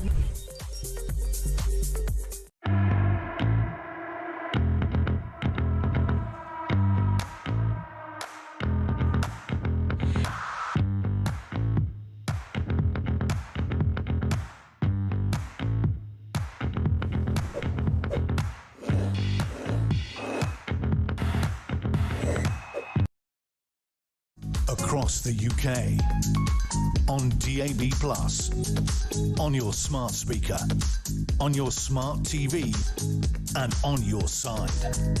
This is Talk.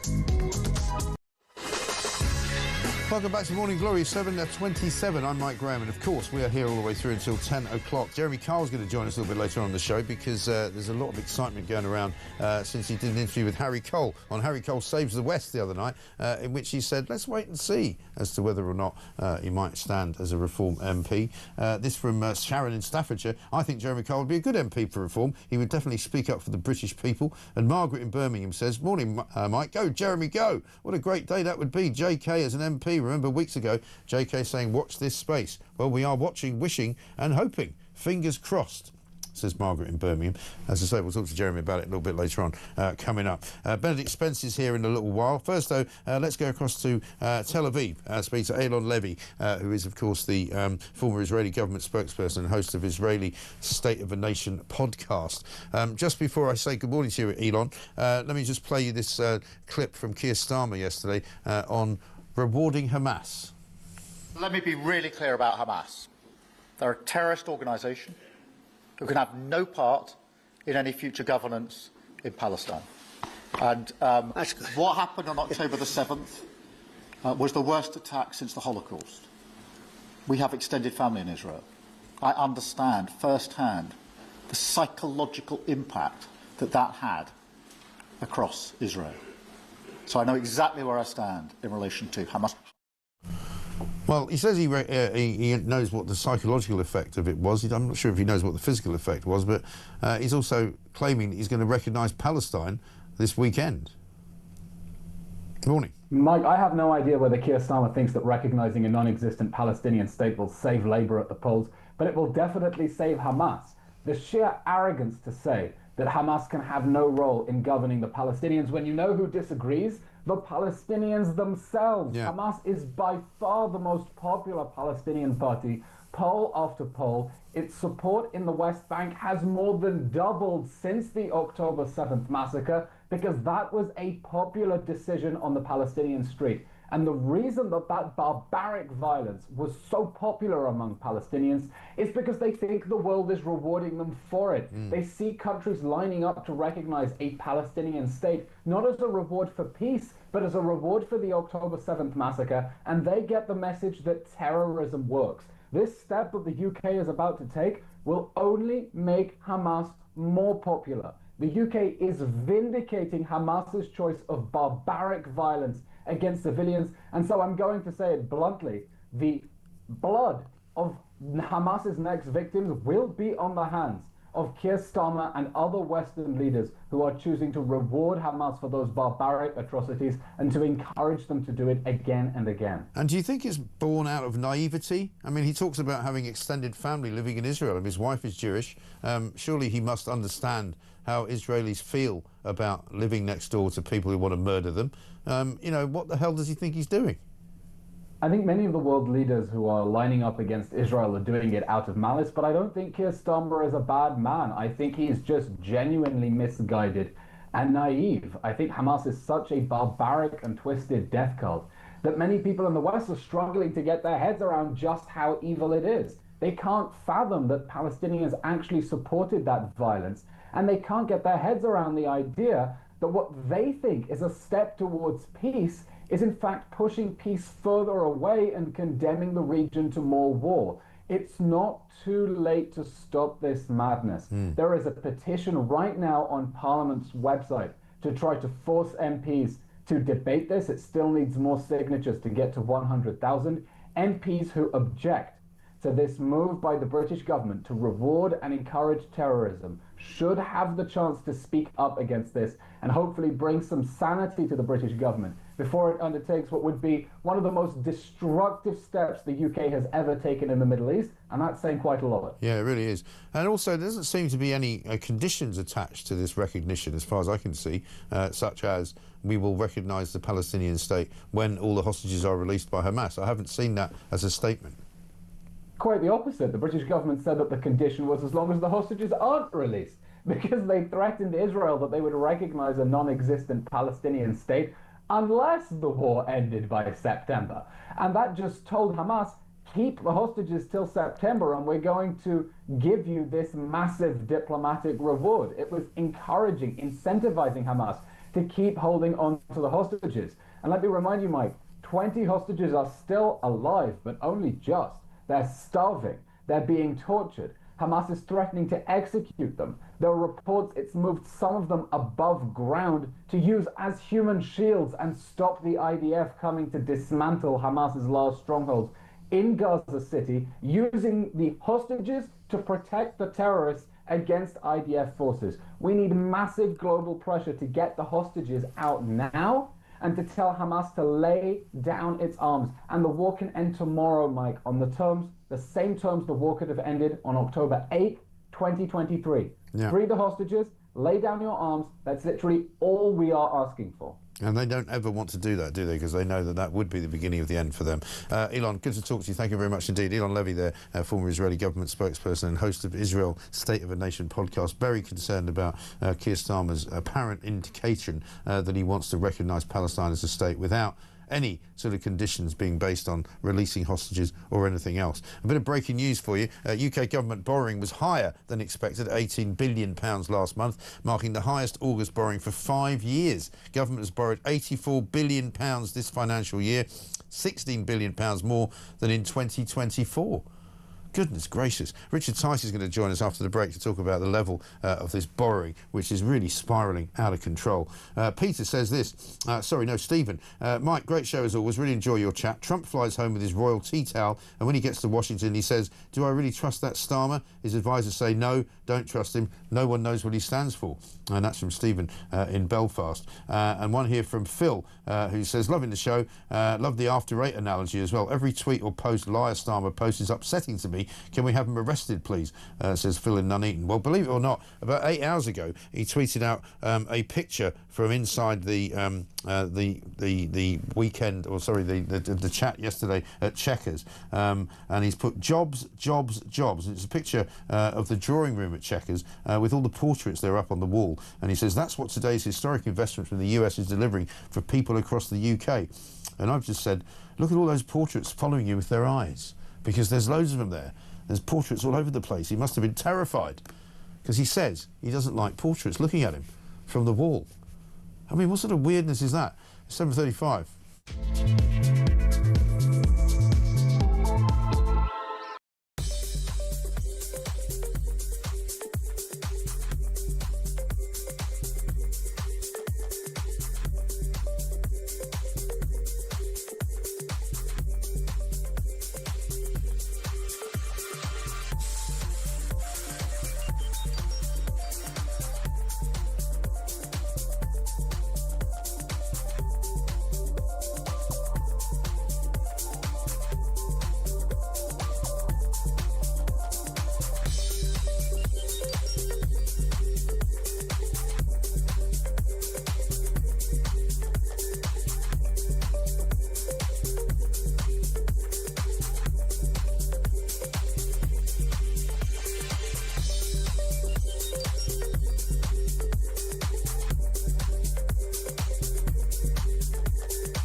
across the UK, on DAB+, on your smart speaker, on your smart TV, and on your side. This is Talk.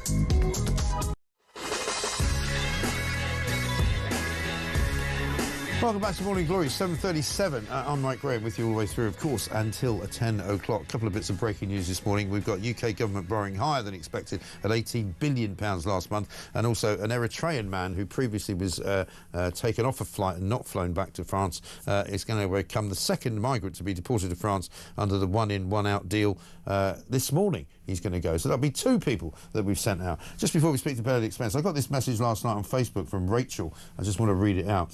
I'm a huge fan of your show. I just wanted to share my story. After 26 years of teaching in the same private school, I've been made redundant. This is down to the Labour government, plus partly the school's fault. I've worked all my life, never claimed for anything, and I'm now facing finding a new job. This has happened to many teachers in the South West. Labour have to go, and how they are running the country at the moment makes me so mad. Keep fighting for common sense. We heard yesterday from several people who rang in and gave us voice notes telling us how they'd been made redundant because of this ridiculous government and the way that it runs the economy, and how hard it's being made for ordinary companies, private companies, to actually employ people and continue keeping their heads above the water financially. Let's say a very good morning to Benedict Spence. Benedict, very good morning to you. Good morning, Mike. How are you? Good to see you. Yes, very well indeed. Obviously, the big story all over the papers this morning is Trump and how Keir Starmer sort of managed to get away with it, I suppose you might say. I'm sort of reluctant to give him any credit as such, as I think Trump was just rather nicer to him than he could have been. But it doesn't detract from the fact that before Trump arrived, Keir Starmer was still in a very, very bad place politically and was staring down the wrong end of a historical gun.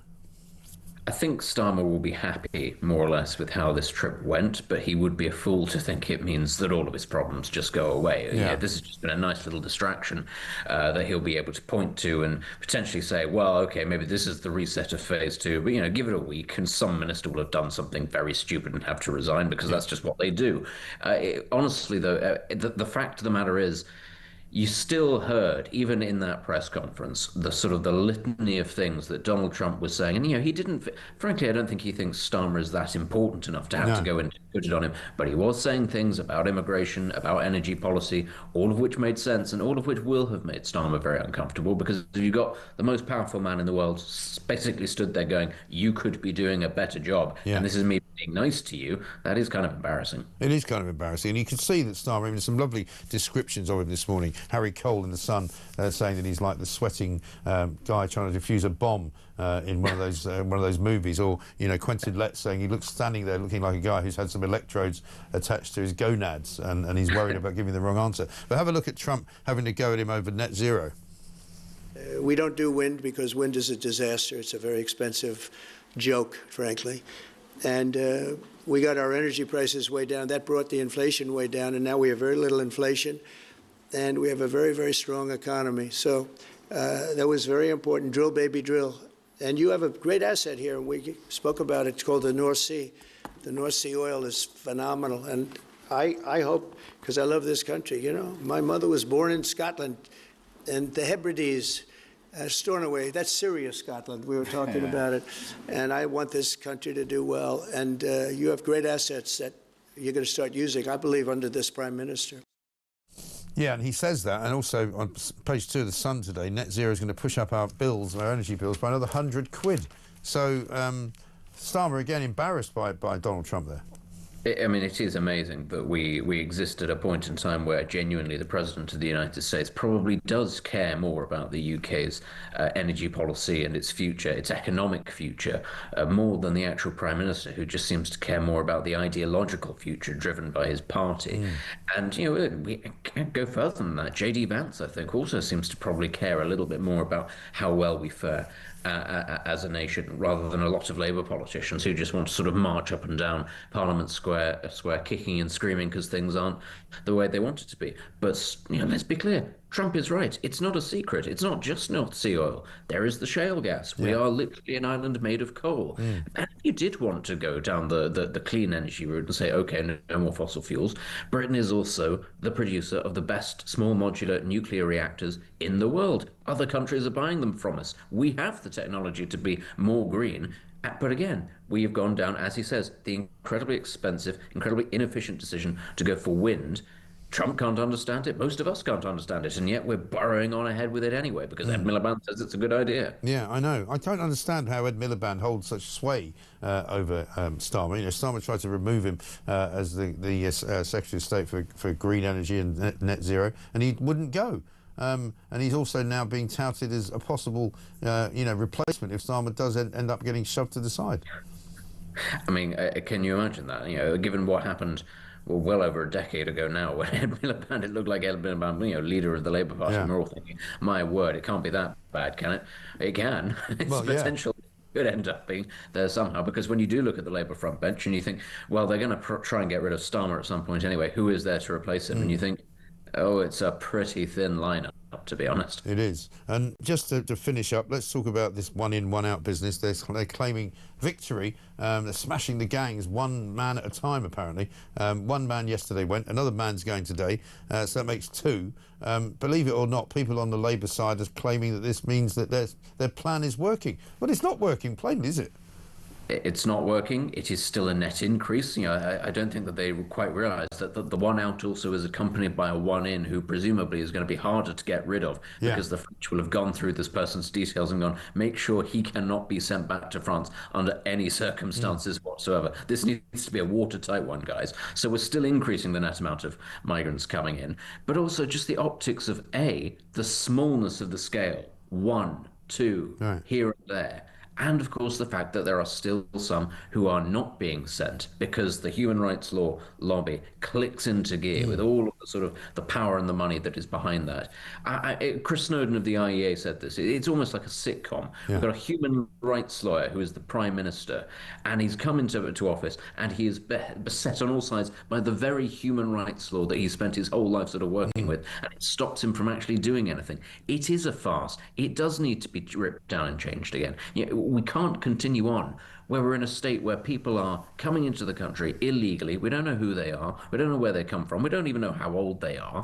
And our own legal system goes, ooh, maybe you can send 1 or 2 of them to France, maybe, but, don't look at us. No. And also, we've got that ludicrous story this week of the guy who was who came here from Egypt, claimed asylum around about 2023, was put up in a hotel in Ealing in West London, has now gone to prison for raping a woman in Hyde Park. It turns out not only was he not checked when he came in for his criminal past, but it turns out he's a convicted terrorist, a convicted ISIS Islamic fundamentalist who's sentenced to 7 or 8 years in jail in his own country in Egypt for being a bomb maker.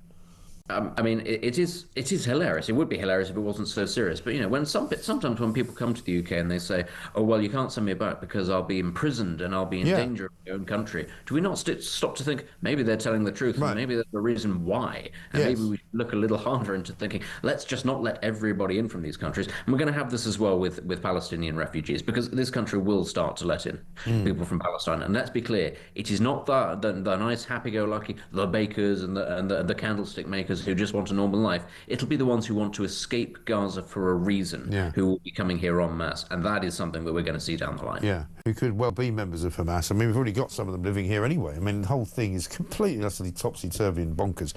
Benedict, good to see you. Thank you very much indeed. Benedict Spencer, political commentator. This from Margaret, currently in Tunisia. If governments around the world recognise a Palestinian state, a.k.a. Gaza, without the hostages being released, they do not know what they are going to unleash. Rewarding terrorists is insanity. Also, we don't know who or what has been imported into the UK. British citizens and other citizens around the globe will be paying for this for years to come. And Derek says this from South Wales. I know I'm not the sharpest knife in the drawer, but how does France get to choose who comes to Britain and we don't get a say? Yesterday, Starmer looked as grey as spitting images John Major. He did, didn't he? He really didn't look comfortable. He really didn't look as if he wanted to be there, and he looked incredibly relieved when he finally said, "Thank you, everybody," and they closed down the press conference because it was pretty limited. They didn't ask an awful lot of questions. They didn't answer an awful lot of questions, but there was plenty of opportunities for Trump to completely humiliate Keir Starmer, and for whatever reason, he chose not to do it. Brian in Spain says, Mike, the one-in, one-out scheme is so ridiculously crazy that only someone with the economic and mathematical brain of a budgerigar could have come up with it. So I think it's pretty fair to conclude Rachel from Accounts probably did the calculations of the agreement. I think that's probably right. She's going one in, one out. That means what? Oh, it means I have to borrow another 18 billion quid. That's what she did in August. We'll talk to Richard Tice about that coming next.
There's been a mass immigration. A lot of it is from the Middle East, a lot from Muslim countries, where children there in schools are being educated not just to hate Israel, not just to demonize Israel, but Jews.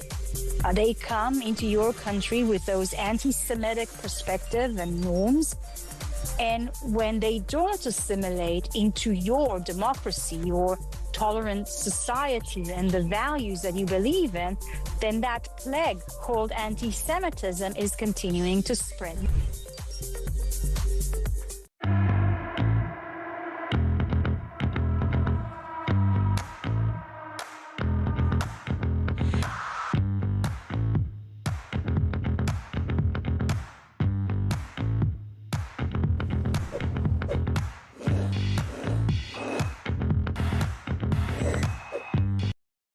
Across the UK, on DAB+, on your smart speaker, on your smart TV, and on your side.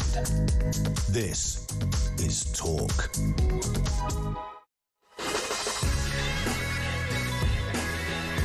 Welcome back to Morning Glory. This, of course, is the home of common sense right here on Talk with you all the way through until 10 o'clock. Don't forget, coming up a little bit later on the show, Jeremy Carl's going to be joining us to talk us through what he said yesterday to Harry Cole, which has made a few of the papers today. Is he going to run for reform or is he not? Also, of course, we've got plenty to talk about on Plank of the Week, which comes out 7 o'clock tonight. Let's get a voice note from Darren on One In, One Out. Mike, morning. It's Darren from Suffolk. Great show. So the government's celebrating now. We've sent 2 people back. Wow, wow. So have they been gaslighting all this time, saying they've sent 35,000 people back when they've struggled to send 2 back? Ah, yeah, they were visa returns, weren't they? It's amazing, Mike, isn't it? All these people get all the assistance crossing the channel, from the charities, Care for Calais, all the way across to the people giving them a taxi service, swapping them over, giving them life jackets, sending the life jackets back, giving them boats, sending them boats back. When they get here, they get legal assistance, they get documents from the Home Office to say how to prevent being shipped back. It goes on and on and on. It's a racket. We all know it's a racket. Have a good day. Of course it's a racket. Always has been, always will be. Absolutely and utterly ludicrous. Let's talk to Richard Tice MP, Deputy Leader of Reform UK. Richard, very good morning to you. Well, it's morning, Mike, but with the latest government borrowing figures out this morning, I mean, they are worse than I could possibly have feared. In the month of August, Mike, the government borrowed £18 billion, some 44% more than the Office for Budget Responsibility forecast just in the spring. Right. So cumulatively, in the space of 5 months, well done, Rachel, you've borrowed £84 billion of our cash. That's 16 billion more than this time last year. Public spending is like 9 billion more than last year. The whole thing is completely and utterly out of control. These are the worst numbers that I could possibly have imagined. Yeah, I mean, they're literally running at somewhere between 15 and 20 billion pounds of borrowing every single month now, aren't they? Effectively, yes, that's right, with the exception of July and January when they get the big tax receipts. But otherwise, that is what is happening, and the bond markets are not going to be thrilled this morning when they open in a few minutes' time. The cost of government borrowing will rise significantly for 10-year or 30-year government debt, and sterling, I would expect, will fall. This is what everything I've feared, everything I've been saying. Labour are taking this country a step closer, month by month, towards bankruptcy. It's looking bad, isn't it? Even the Bank of England this morning, who are not exactly unsupportive of Rachel Reeves, have basically said that another Labour tax raid has already started to affect the economy, even though it hasn't actually happened yet. And as a result of that, they've kept interest rates on hold at 4%. But basically, they're saying she's going to need to find between 20 and 50 billion in other tax increases before she settles the books by the end of this particular fiscal year. And this is why her decision to delay the budget, which she hoped would mean that economic numbers would get better, actually is going to have the opposite effect. As I feared, the numbers are getting worse, and the later she leaves the budget, the bigger the black volcano that she's dug herself, and the bigger the issue. And the only way out of this is to dramatically cut wasteful government spending. She can't do that because she's got a bunch of backbenchers who refuse to consider a £5 billion cut to welfare, let alone tens of billions that is actually required. Right. So and they just don't understand the system, do they? I mean, these backbenchers who don't want to, stop giving anybody benefits because it might be bad for them. I mean, basically, much of this borrowing is presumably being spent just to pay back interest on previous borrowing. That's right. We're borrowing to pay the interest and to pay ever higher public sector pay rises, which is one of the main reasons that inflation is stubbornly high at 3.8%. That's what's worrying the Bank of England's Monetary Policy Committee. So we're in a doom loop, and this Chancellor, I just don't think, has the guts and the understanding and the support from her cabinet to do what's required. No, quite. Let me ask you about the crowing that seems to be going on this morning in Labour circles, where not only do they think Keir Starmer had a good couple of days with Donald Trump, but they also think that this one-in, one-out scheme has now been proven to work. I mean, we've got 2 whoop-de-doo people going out, and we've already got another plane coming in from Paris on Saturday with some more people on it. We don't even know how many. This is truly unbelievable. Since they announced this one-in, one-out scheme, I think about 10,000 have come in. And well done, chaps, we've got 2 out. Brilliant. And we've enriched a whole bunch of lawyers along the way who are running all sorts of ridiculous appeals to their lefty judge friends. I mean, we're a laughing stock. And President Trump was essentially patting Starmer on the back yesterday and saying, for heaven's sake, man, get a grip. That's the implicit message, what he was saying. You've got to stop this, and you've got to be tough. And this Prime Minister is not tough. He's weak, he's gutless, and our borders are completely open. We're an international illegal migrant laughing stock. That's what we are. Yeah. And we've got a couple of stories today. A Somalian migrant is in the Bell Hotel in Epping, who's actually sent a message to Keir Starmer thanking him because he's just now been given settled status and he's able to stay here for the rest of his life. I mean, it just beggars belief. Well, at least he said thank you. I suppose, and let's hope he said it in English as opposed to have a translator pay for him to say thank you. But let's try and be optimistic as we head towards the weekend. A little courtesy is no harm, but I think the British people would not be thrilled at that news. No. They've all come here illegally. They've all broken the law. They should all be rejected. No ifs, no buts. Well, in the next hour, I'm going to be speaking to somebody from Epping because there was a sort of impromptu demonstration last night outside the police station in Loughton because there's been an illegal migrant spotted in the grounds of 3 schools. He's been arrested a couple of times. He's been spotted in people's gardens. He's staying at the Bell Hotel. Every time the police arrest him, they release him on bail, goes back to do the same things. You know, it's just another microcosm of what goes on in all of these places where there are migrants staying. And, you know, again, I don't have to say the bleeding obvious, they may not all be criminals, but there are criminals in almost all of these hotels. I think that is the summary, is that in all of these hotels, there are people who are day to day essentially breaking the law, conducting criminal activity. They, of course, may not know that it's criminal activity because where they've come from, very often they come from cultures and countries where misogyny and treating women very differently is sort of the norm. But that's not us. That's not who we are, and it's just truly appalling. Yeah, unless of course you're in Jeremy Corbyn's new party, which has been accused of being a sexist boys' club by Zara Sultana this morning. I mean, honestly, what a laughing stock! I mean, look, it's not easy setting up a political party from scratch. Trust me, I know.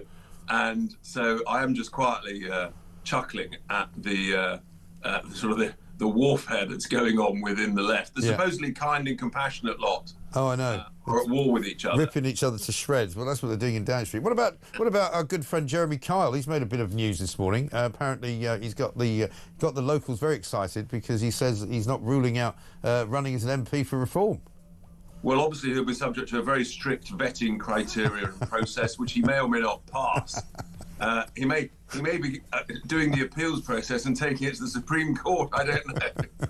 Well, we'll be talking to him later on, so we'll find out. Richard, good to talk to you. Have a good weekend. Thank you very much indeed. Richard Tice, the Deputy Leader of Reform UK, with real concerns about this borrowing.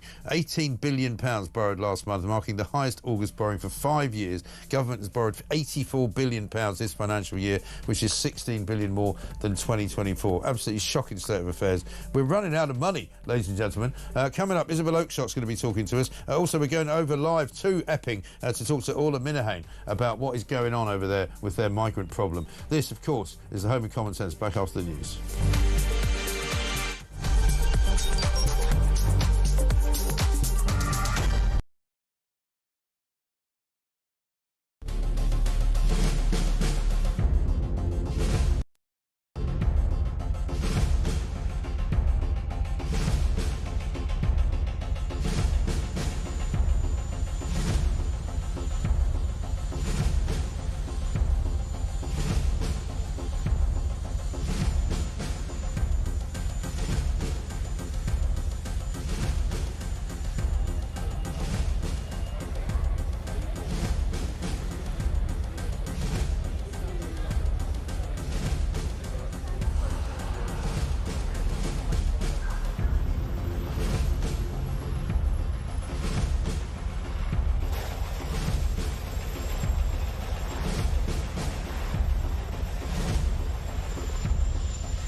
Your Majesty, Melania and I are deeply grateful to you and Queen Camilla for your extraordinary graciousness. And to William and Kate, thank you so much. It's been so great being with you today. Thank you very much. Appreciate it. It's a singular privilege to be the first American president welcomed here.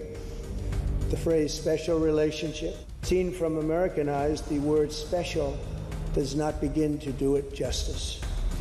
We're joined by history and fate, and by love and language. Thank you. Thank you very much. It's a great honor to be with you.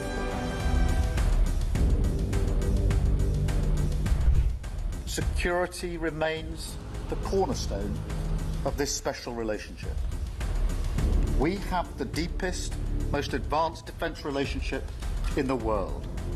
As I said last night, the bond between our countries is like no other anywhere in the world. The United States and the United Kingdom have done more good on this planet than any two nations in human history. We are working together to end the humanitarian catastrophe in the Middle East. The one that I thought would be easiest would be because of my relation. Across the UK, on DAB+, on your smart speaker, on your smart TV, and on your side. This is Talk.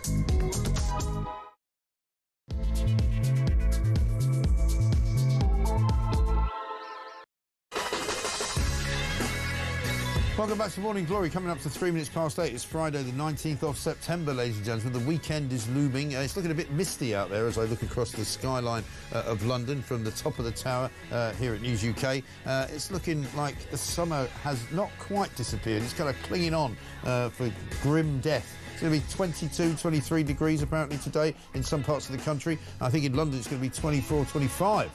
Which is a lot hotter than you were expecting. But the weather's a bit weird. It's not the only thing that's weird, because this morning we've got a couple of pieces of breaking news. An Eritrean has become the second migrant to be deported to France under the one-in, one-out deal after losing a High Court bid to have his removal temporarily blocked. You'll remember he was supposed to go out on Wednesday and he was stopped by a lawyer who managed to say that he couldn't be sent back to France because he would become destitute.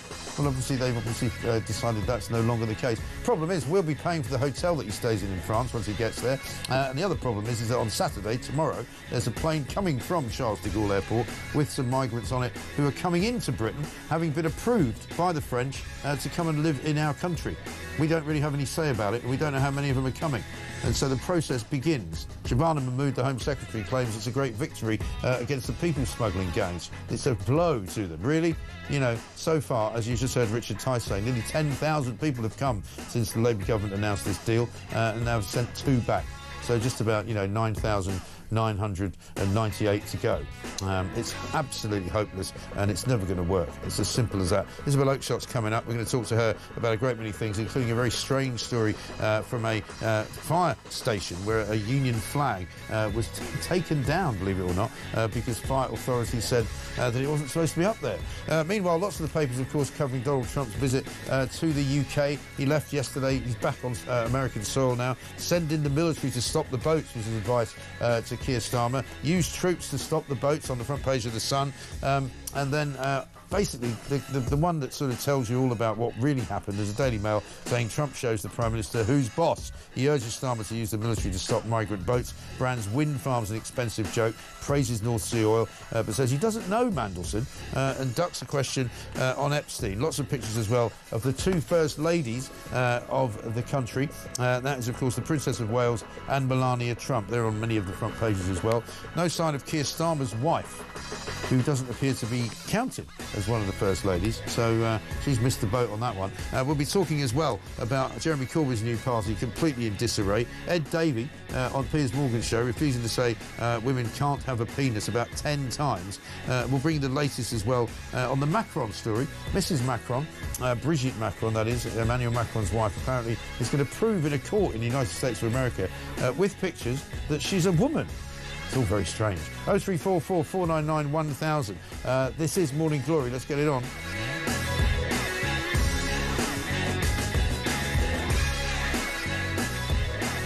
Ginny says this Starmer needs to go. Stops free speech and refuses to deport illegals, but the minute Trump arrives, he deports one and says in his speech how important free speech is. The man is a slimy, duplicitous liar. Get him out. He's a creep. Let's get a voice note from Eric.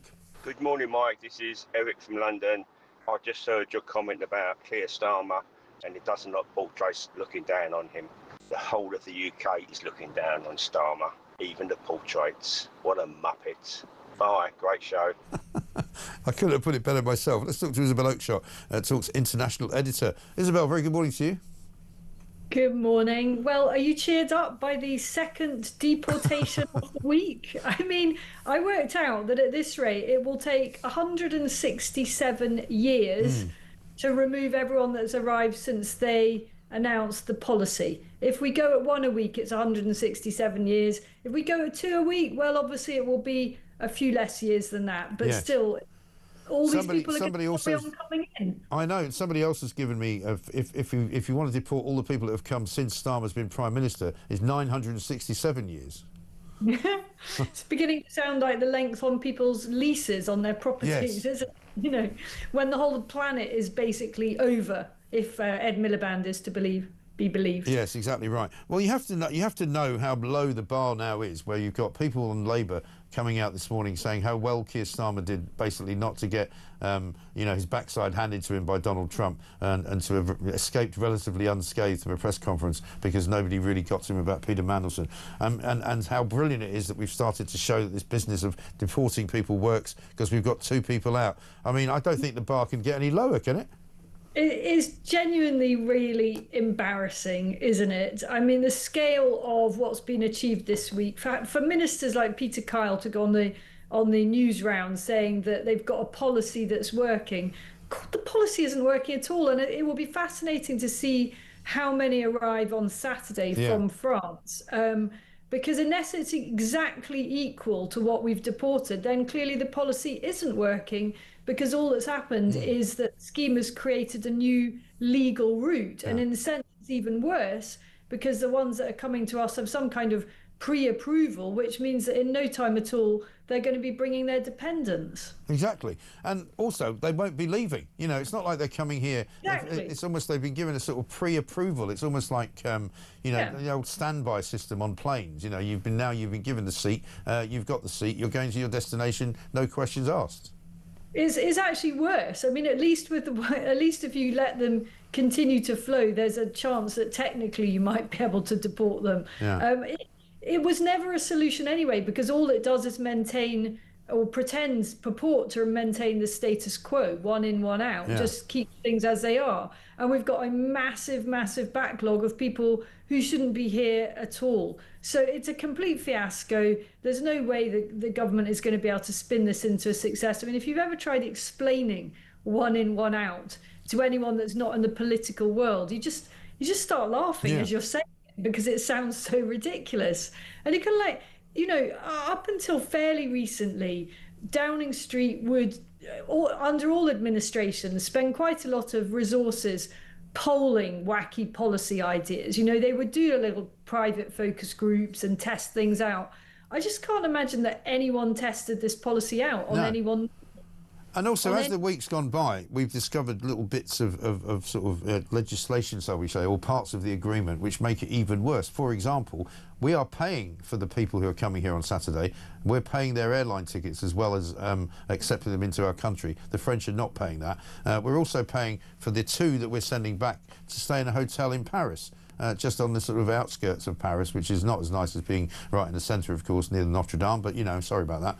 But we're paying for the hotels to put them up in. We're paying for the flights for people to come in. We're paying for the flights for people to go out. I mean, who's negotiating? Coco the Clown for Britain. I mean, it's just like some kind of really warped Rwanda scheme, only way worse. And I discovered yesterday, I was writing an article about Shabana Mahmood, our supposed hard-as-nails new secretary, and actually her background as a lawyer is not, surprisingly, it's not in human rights. Her background is in indemnity law, so basically in seeking guarantees and compensation. And wouldn't it be nice if she could use a bit of that expertise to get some guarantees from the French that if they let down the side of the bargain, we might actually get some of our money back. Right. But at the moment, it's just all going in one direction, isn't it? And any decent lawyer would have written the contract with some slightly tighter clauses that made sure that we weren't completely shafted. Well, you would have thought so. I mean, it's now got to the point where, we're going to talk to Reform UK's candidate for Epping, Orla Minahan, in a little while after you, because there's been a big stramash in Epping overnight, because there's been yet another migrant discovered from the Bell Hotel, wandering around in and out of schools, being found in people's gardens, keeps getting arrested by the police, keeps getting bailed. He's clearly a bad guy. He's also supposedly wanted for car theft. But, you know, he's living in the Bell Hotel and the parents are going, you know, we can't have this. This guy's wandering about freely. It's not going to be any length of time until he commits some kind of terrible crime. Meanwhile, there's another guy from Somalia in the same Bell Hotel who sent a message of congratulations and thanks to Keir Starmer because he's now got permission to stay in the country. I would say Keir Starmer needs that publicity like a shot in the head, doesn't he? I mean, it's the last thing he needs is the praise and encouragement from grateful recipients of his generosity to everybody in other parts of the world. I mean, what a total fiasco, and I just struggle to imagine any other country really that would tolerate this. You know, people that come over. And then not only have they broken the law in coming across the channel in the first place, then they behave in other antisocial ways at best, or even commit more crimes, and yet they're still allowed to just roam free. And well, this is the other thing about the ones that we're deporting to France and putting up in a nice hotel in Paris. They're actually free to come back to the UK. I mean, they can just try again. And statistically, if they actually ultimately want to be in the UK rather than in France, which I can imagine they might well do, the numbers are on their side if they make another attempt to get here. Yeah, totally. Let me just give you a few more details on this Somalian. Kadar Mohammed is his name, and he says he's 24 years old. He came from Somalia on a small boat, and he thinks many, many more will follow him. He said he believes the plan for a one-in, one-out scheme with France to crack down on boat crossings, even he says, is doomed to failure, right? He's talking to Daily Mail. He said, I've been told in the last 2 weeks that I've won my right to stay. I've been granted leave on human rights grounds. I leave the hotel in the middle of October, and I'm moving to Bradford. And I can only assume that means they're giving him a house in Bradford. Oh my gosh! I mean, just absolutely outrageous. And you know, Trump always says it as it is, doesn't he? And yesterday, he just sort of put it quite simply to Starmer. You know, you need to use the military. Yeah. You need to use whatever it takes. You know, he's shown that it is possible to turn something like this around. He's done so in America. He said, I just couldn't stand by and watch this, what was happening with total mass uncontrolled immigration in America, and talked about how it destroys countries from within. And that is exactly what we're observing in Britain. And yet all our ministers do really is stand by and watch it, with the odd symbolic gesture of one or two people being removed after a massive fuss. And the cost of each of those removals will be absolutely off the chart when you consider all the lawyers that will be involved. Of course, and we don't even yet know, because the government is being very sort of, shall we say, close-lipped about how the whole deal was discovered, because they haven't really told us yet how they detain people. We don't even know why the 100 people who have been detained since they arrived on August the 6th have been detained. We don't know what the criteria is for that. We also don't know whether they might have given some money to these two characters to go home. Or to go back to France. And why we're deporting this Indian character when we could have just deported him back to India? Why are we sending him back to India via France? Oh, I don't know. I mean, you know, there's a dozen questions, aren't there? And I think you and I have talked before. Why do they have to be flown back? You know, what about just putting them in a basic boat? You know, we could do quite a lot at a time in a boat, and maybe leave them at the halfway line, give the French a taste of their own medicine. Maybe French rescue services can, since this is all pre-agreed, you know, we can only just cover the cost of getting them halfway. Exactly. And then the French can come and rescue them like we do the whole time. Yeah. What a joke. I know. Total joke. Now, there's more than one joke, of course, going on at the moment, and we spoke the other day about a story you uncovered about the London Fire Brigade and the flag situation, because this has been a huge story, not least last weekend when there was a massive protest in London with so many people at it that everybody started lying about how many there were. But the business of putting flags up and taking them down in this country is still a real problem. I've seen loads and loads of videos recently of people putting flags up and having rows with other people who try to take them down on the grounds that they're obviously symbols of racism. Tell us about this situation at Barking Fire Station. Yeah, so at 10:53 on Wednesday this week, somebody made a 999 call and asked for the fire brigade. And the supposed emergency was that they had just walked past Barking Fire Station and glimpsed inside the fire station the sight of a Union Jack. And they considered this such an outrage and such a crisis that they saw fit to ring 999 and say that this flag must be taken down. Now, you might like to think in a talk radio world where common sense rules, they would not have been given remotely the time of day for that absolutely ridiculous request or demand, and they should also have been reprimanded for a scandalous abuse of the emergency services. But no, what happened was that the call then got triaged to the relevant fire station. The watchman or woman in charge at that fire station said, yeah, I'm having none of that. You know, the flag is going to stay up, and got overruled by the borough commander, and the flag had to come down. I just think this says it all, doesn't it, on so many levels. What kind of person rings 999 to demand the removal of our national flag? And what kind of public emergency service indulges that nonsense? Is appalling. It is insane. And the London Fire Brigade gave the reason as to why the flag had to be removed was because their policy is that if you have a flagpole at London fire stations, you must only fly the fire brigade's crested flag. You must not fly any other flag, and you can only fly the Union flag at the brigade's HQ in Southwark, which is so ridiculously kind of Jobsworth-like. You just go, what's wrong with you? You know, how can it be wrong to fly the flag of the nation? I mean, I don't imagine it was like some gigantic billowing thing anyway. No. I think it's just quite a small flag that people have put up there to feel united by our common identity. Yeah. But no, that's not allowed.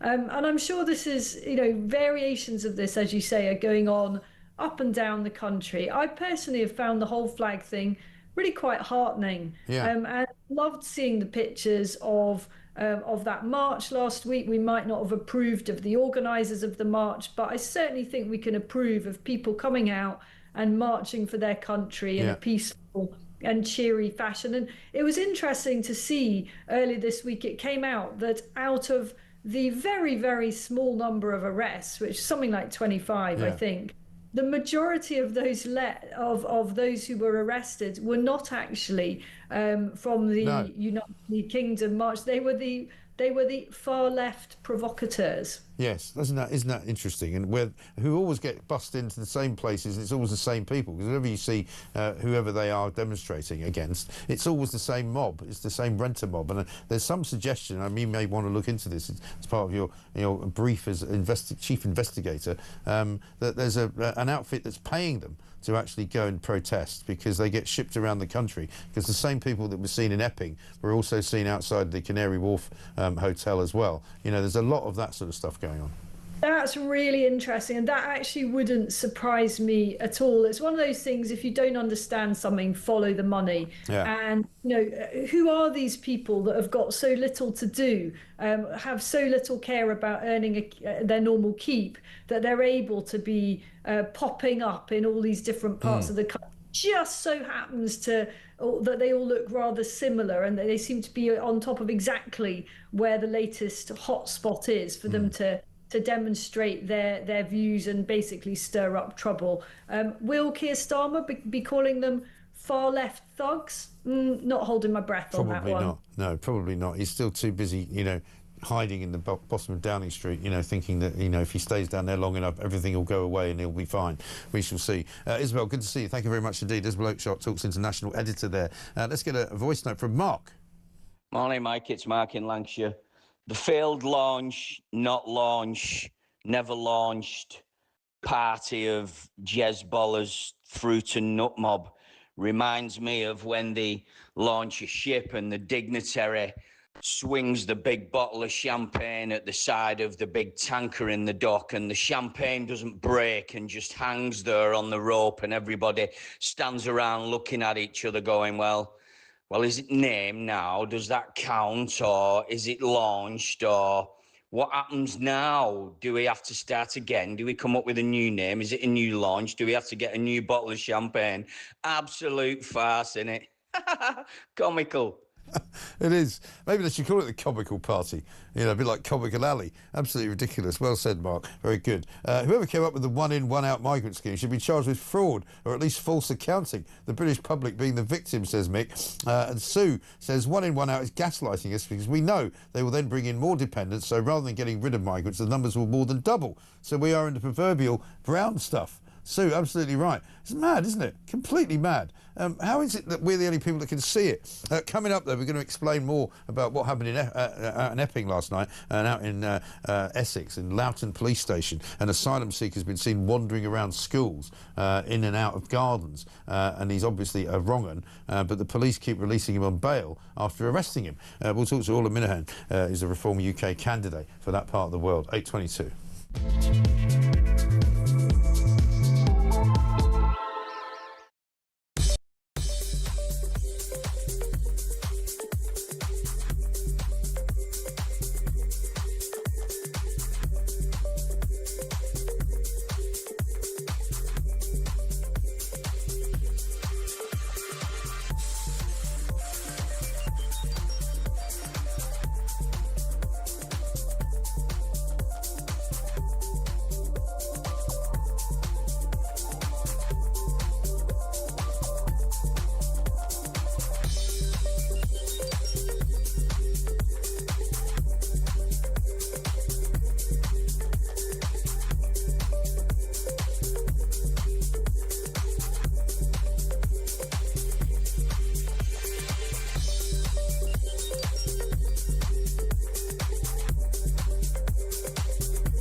There's been a mass immigration. A lot of it is from the Middle East, a lot from Muslim countries, where children there in schools are being educated not just to hate Israel, not just to demonize Israel, but Jews. They come into your country with those anti-Semitic perspectives and norms. And when they don't assimilate into your democracy, your tolerant society and the values that you believe in, then that plague called anti-Semitism is continuing to spread.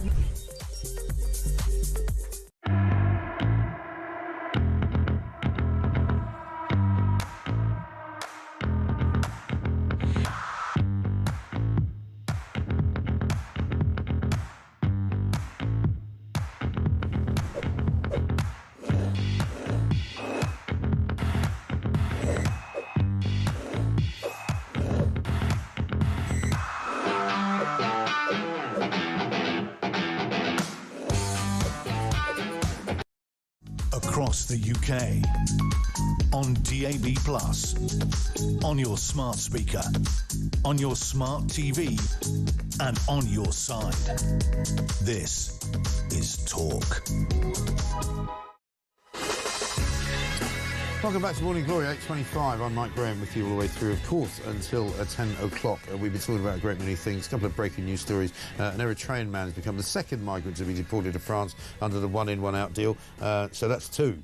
and only another, 10,000 odd to go. That's since simply the scheme was announced. And more breaking news on the government borrowing figures. Higher than expected borrowing in August, £18 billion, making the highest August borrowing for 5 years. We're going to go live now to Epping, where a former UK candidate, Orla Minahan, is going to talk to us, because there was what can only be described as a disturbance in Epping last night, because there's been a migrant from the Bell Hotel, which is of course famously the one that was closed down and then reopened, basically, who's been seen going in and out of school properties, going in and out of people's gardens, being arrested by the police, continually being put on bail. We're going to ask Orla what the story is now, because a lot of people are very upset about it. Orla, very good morning to you. Morning, Mike. How are you doing? Yeah, good. Thanks for joining us. What's going on with this guy? Okay, so first of all, and forgive me for contradicting, but he's not from the Bell Hotel. Oh, okay. Apparently he is a homeless asylum seeker, and was found on Wednesday in the grounds of a secondary school, not the original secondary school that backs onto the Bell Hotel. Okay. This is another secondary school about a mile away, and this man was found in the grounds. The police were called. Actually, he was found by some boys who took some photos, contacted the police. He was then arrested and he was let out 3 hours later. Now, if he's a homeless asylum seeker, where is he being let out to go? Right. Then they're surprised that the next day he turns up and he's been spotted at 2 and 3 other schools, including primary schools in the local area. He has apparently broken into the grounds of some of these schools, and some of these schools have been put into lockdown. Now, as you can imagine, primary schools, little kids being put into lockdown where they've been told to get under desks and they've closed the doors and pulled the blinds down is utterly terrifying. Sure. Now, my view is that there's actually more than one, because the sightings of this man around the Epping Forest area covers such a vast area. I don't believe that one man could get to all these different schools within that period of time. So we believe that there's more than one. Right. Now, apparently, we are told that as homeless asylum seekers, it's likely that they failed their asylum claim, so they've got on the run. And we've seen several camps, makeshift camps in the forest around these schools where these guys are living, which is absolutely terrifying. And the police seem to have, not so much no interest, but they don't seem to be overly concerned that these men are posing a risk. Right. Now, can you imagine having a 6 or 7-year-old child in a primary school with a man that is lurking around the grounds and being told by the police that there's no concern after what we saw in Southport last year? Yeah. It's the parents around this area are utterly terrified that something's going to happen. And I do believe, Mike, that we are on the verge of seeing something awful. Yeah. I really do. And so last night, a lot of local parents and other interested parties took to the streets and were outside, I think it was Loughton Police Station, right, asking what the police were going to do about it. Yeah, absolutely. Now, again, there's been Adam Brooks, who's one of the journalists that lives around here, was interviewed yesterday saying, why are the police here again at this protest? Why are there sometimes excess of 500 police at the Bell Hotel when we're protesting, yet you can't put any police outside the schools in the local area? Yeah. Like, what are the police doing? They're not being transparent about the facts. They're not telling us whether or not this guy's been released again. Right. And we get told, oh, he's homeless, so he's looking for food. Well, if you're looking for food, why would you not go to a supermarket? Yeah. Why would you make a beeline for primary and secondary schools? Exactly. And also, if he is somebody who's had their asylum claim turned down and he's illegal, then he needs to be deported, surely. Correct, absolutely. But the thing is, yesterday, Mike, this man left the grounds of one school and went on the run, and parents and local residents were out en masse trying to find him. And the police weren't doing anything. They put a helicopter up and that was it. So, we're finding as a community, we're not being listened to. Right. We've been saying for months outside the Bell, we are concerned that these men aren't tagged. There's no curfew. They're allowed to wander free. But now we've got men living in camps in the forest around our area willy-nilly going in and out of school premises. Yeah. I mean, surely at some point this government has got to stop playing Russian roulette with our children. Yeah, absolutely right. What is it going to take? It is outrageous, and everybody is furious. And what about just your own safety in your own home, for heaven's sake? I mean, you know, he was also found in a couple of people's gardens, I understand. Correct, yeah. On Ring doorbells in the local area, people have spotted him, and we believe that there's more than one. Yeah. And I've said multiple times, we're going to end up like South Africa in this country, where you have to live behind gated communities, where you've got, you know, electric fencing, you've got bulletproof guns. I mean, this is ludicrous. This is the Great Britain in 2025, and we're terrified to go out and take our children to school. Many parents are keeping their children off of school until they know that these men, 1, 2, however many there are being dealt with. They are being locked up or deported, but not roaming around our local area. It is ludicrous. It is shocking. Listen, Orla, I wish you the best. Thank you very much for coming to talk to us about it. We'll see what we can do to rouse the authorities on this one as well. Orla Minahan, Reform UK candidate for Epping. I've said for a long time, and certainly I've seen it down in Sussex. My kids used to tell me that they would, you know, and it's very close to the shoreline, very close to the sea. They would go into woods and they would find like these little mini camps where there's tents there, there's people hanging clothes up to dry. There's clearly people living in tents in the woods in parts of Kent, in parts of Sussex, and now maybe in parts of Essex. People who shouldn't be in the country. People for some reason who have come in on boats without anybody noticing, or people who have failed in their asylum claims and are on the run. This is absolutely outrageous, you know. And then for Shabana Mahmood and Keir Starmer to hail this one in, one out because they've managed to get rid of 2 people is absolutely ludicrous, isn't it? Absolutely mad. 0344 499 1000. Steve from Portishead says, typical Starmer gaslighting us again. When asked about 12,000 people a year being arrested for hurty words on Facebook, he ignored it and came out with the stock answer about protecting children from paedophiles. What a plonker. Rodney! I know, very weird. Let's talk now to Alexander Seal, correspondent for Le Française Presse and a specialist in French politics, because a very unusual story this morning on the front page of the Daily Telegraph. There's a court case going on in America where Emmanuel Macron and his wife Brigitte are suing in a defamation case Candace Owens, the right-wing influencer. She's called here a MAGA influencer, who's repeatedly insisted that Brigitte Macron is a transgender woman. We're told this morning that Brigitte Macron and the couple's lawyer are going to present photographs which prove that she is in fact a woman. Alexander, very good morning to you. Good morning. Thanks for joining us. Very weird story this, isn't it?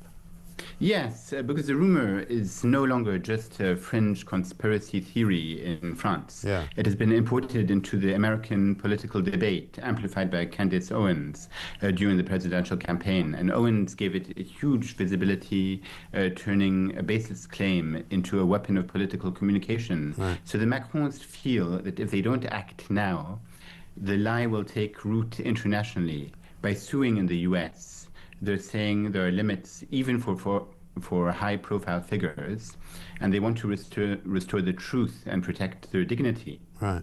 And so this picture that they're going to show, or whatever the photographic evidence is, do we know what that is?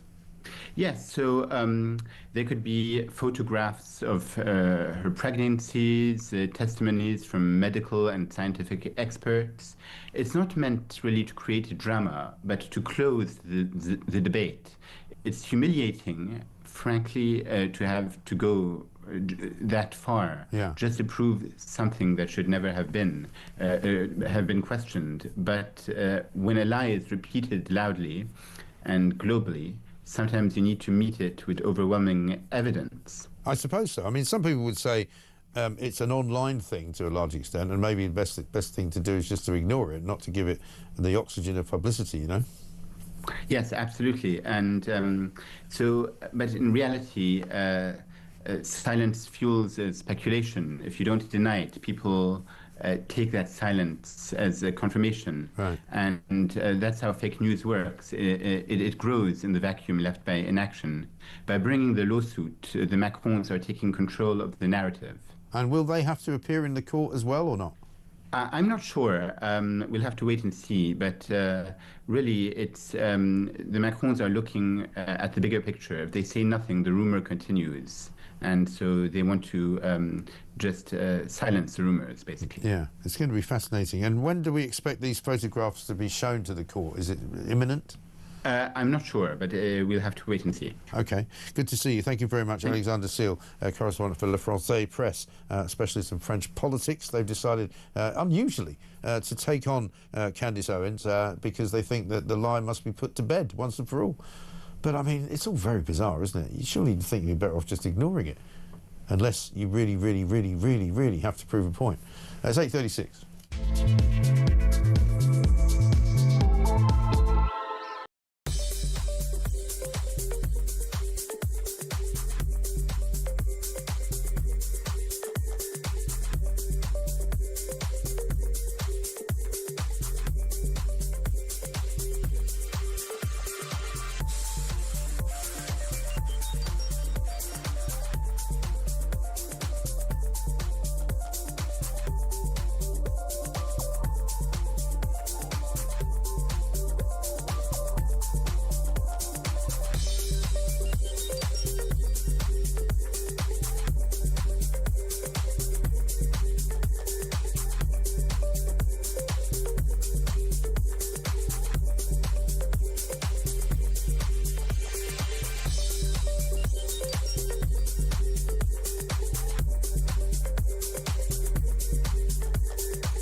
Across the UK, on DAB+, on your smart speaker, on your smart TV, and on your side.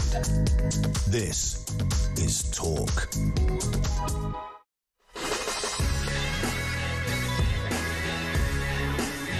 Welcome back to Morning Glory. It's 8:38. I'm Mike Graham with you all the way through until 10 o'clock. We're going to speak to Jack Elson, political editor at The Sun. He was at the press conference yesterday with Donald Trump and Keir Starmer. Got a question in as well. We're going to play that to you in 1 second. Just got this in, though, from Chris Philp, who is, of course, in the shadow cabinet.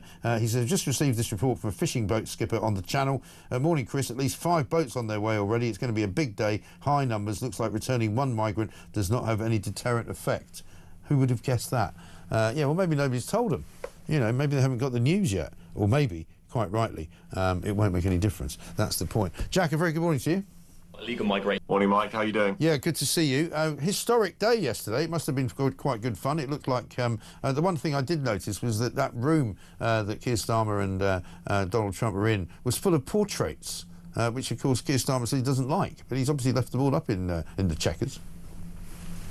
Yeah, exactly. He did look a bit uncomfortable during moments of it. Was it because Donald Trump potentially exposed the differences between the two men, or was it these big likenesses, portraits staring down at him? We can only guess. We can only guess. Let's have a look at your question that you asked. Illegal migration is at record levels in Britain. The Prime Minister is trying to tackle that.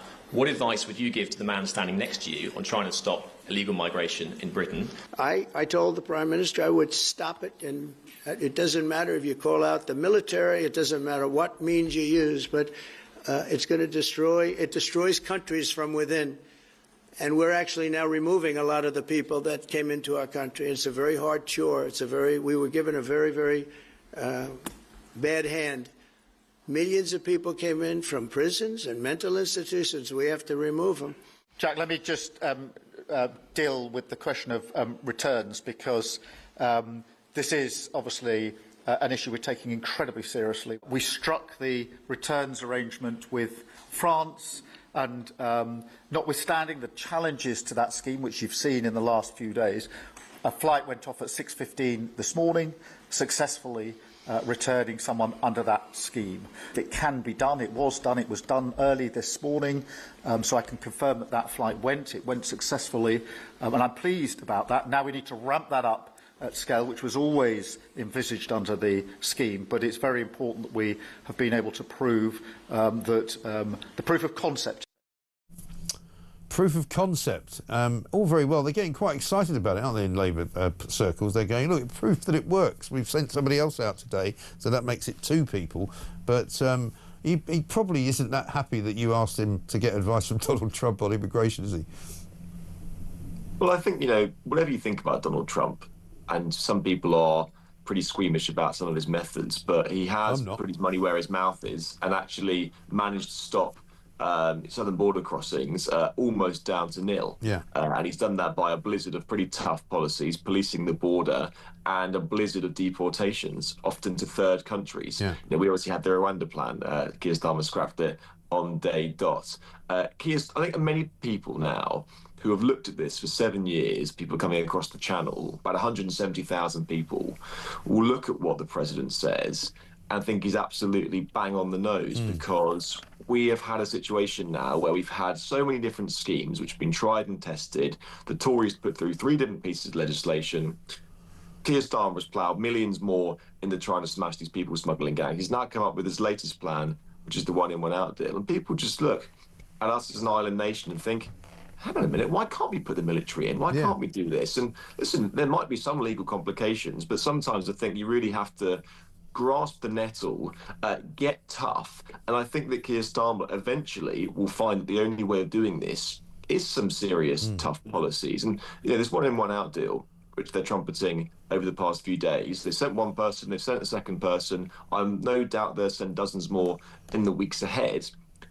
I hope I'm wrong, but I just don't think that the level of this is going to be enough to stop people coming over the channel. Since this was announced, we had 9,900 people come. We've sent 2 back. Right. And even the Prime Minister yesterday said we need to ramp this up at scale, and I hope he can do it. But just from what I'm seeing at the moment and all the legal challenges that are coming with it, I just don't have that much faith at the moment that it's really going to, as they say, break this business model. Right. Well, they don't seem to have the capacity to hold more than about 100 people. I mean, they've been holding these people in a detention centre near Heathrow, right? And if they're going to start stopping all of the people that come, say, for example, like we just heard from Chris Philp, there's at least 5 boats on the way already. That probably rounds up to around about 500 people. Say 600 people come today, 700, 800. They're not going to detain them all because they haven't got anywhere to put them. And so that's the problem. And so if you're one of those men in a dinghy, you're going to have a pretty good chance of getting through, and you're going to have a pretty good chance of getting into a hotel, at which point you worry about it later.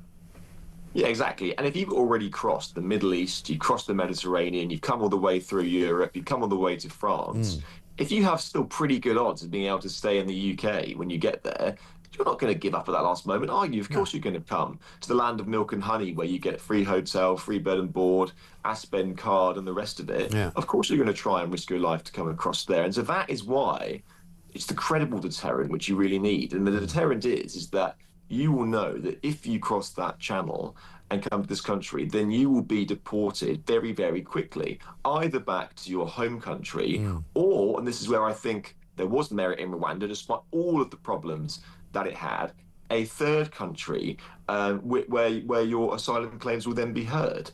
And that is, I think, the ultimate deterrent. And then you have all the stuff about getting rid of the pull factors, like the hotels, like the illegal working, and the rest of it.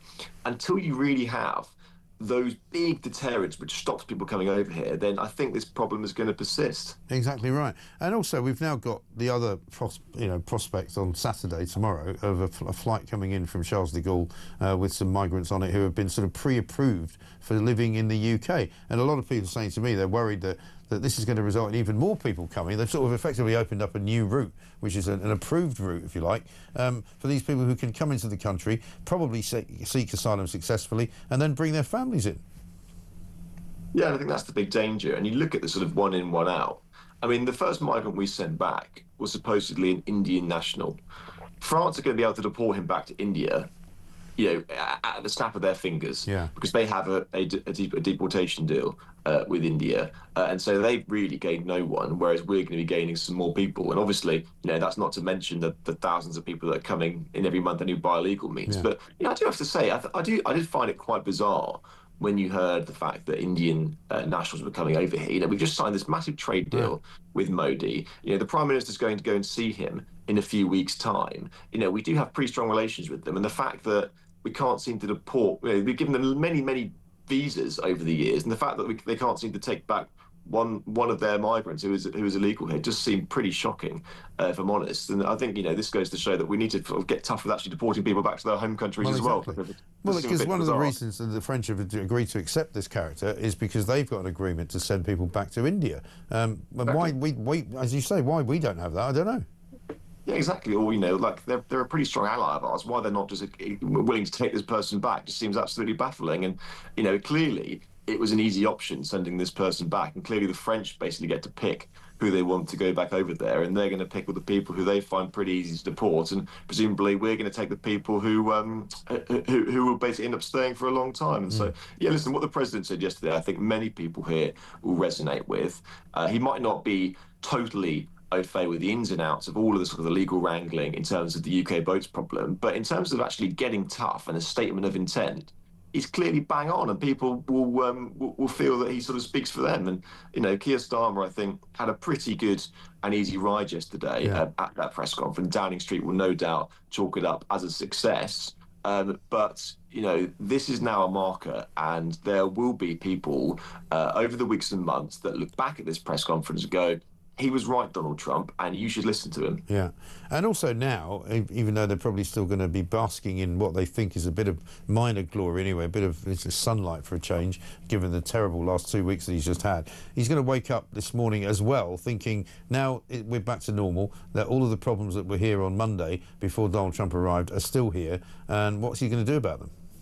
Yeah, definitely. And, it definitely was a good state visit. I think a welcome distraction is probably the best way of putting it, because he did lay it on thick with the president, dispatch the royal family to woo this royal-loving president, pomp and pageantry, all of the rest of it, some big numbers when it comes to trade, which is nothing to be sniffed at. But you're right. Come Monday morning, when he is hit by an economy which isn't growing, and he has to make awful decisions at the upcoming budget. He has migration, which is still ripping, and a one-in, one-out deal, which at the moment doesn't really touch the sides.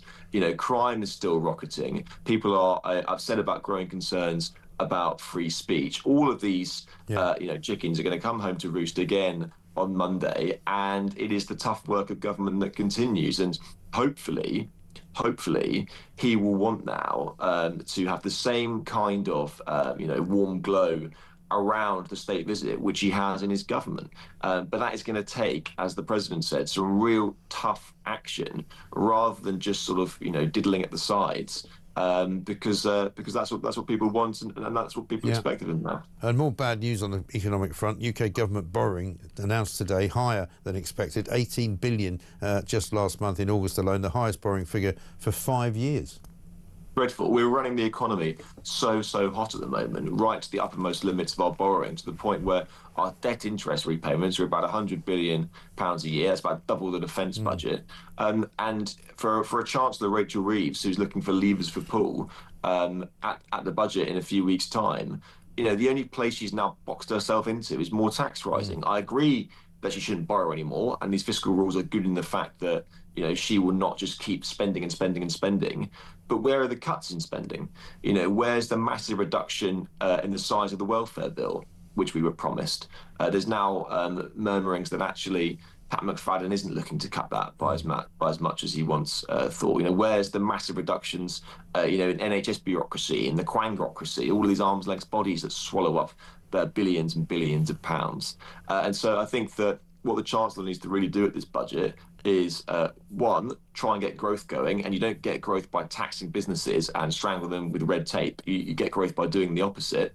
And also making some serious cuts, because that's the only way, I think, we're actually going to try and balance the books. Yeah, absolutely right. Jack, good to talk to you. Thanks very much indeed. Jack Elsom, political editor at The Sun, who got that question in about immigration and got the answer from Donald Trump. Send in the military, and that will stop immigration. That's what you need to do. Use the troops to stop the boats. That's the front page story by Jack Elsom this morning on The Sun front page. Lisa has got a voice note. Morning, Mike. It's Lisa from Canterbury. 1 in and about 100 out every single time. But my question is, how do we know who it is that they've apparently sent back? And, you know, where have they found this person from? If they've got no ID, and which hotels, what, are they scurrying around each hotel to find somebody? I don't believe it for absolutely 1 minute at all. I think the deal is between Starmer and Macron is that they've agreed they're all going to come here, and that's it. Absolute load of old rubbish. Thank you. Thank you very much, Lisa. This from Shoy, who says, morning, Mike. Can you wish my wife Chloe a happy 34th birthday? She's a massive fan and watches every morning while getting ready for work. You're the reason she's now into politics. Well, happy birthday, Chloe. And Gary says, Mike, perhaps Brigitte Macron can show her photographic evidence to Ed Davey. Very good idea, Gary. Thank you very much indeed. This is Talk.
They come into your country with those anti-Semitic perspectives and norms. And when they don't assimilate into your democracy, your tolerant society, and the values that you believe in, then that plague called anti-Semitism is continuing to spread.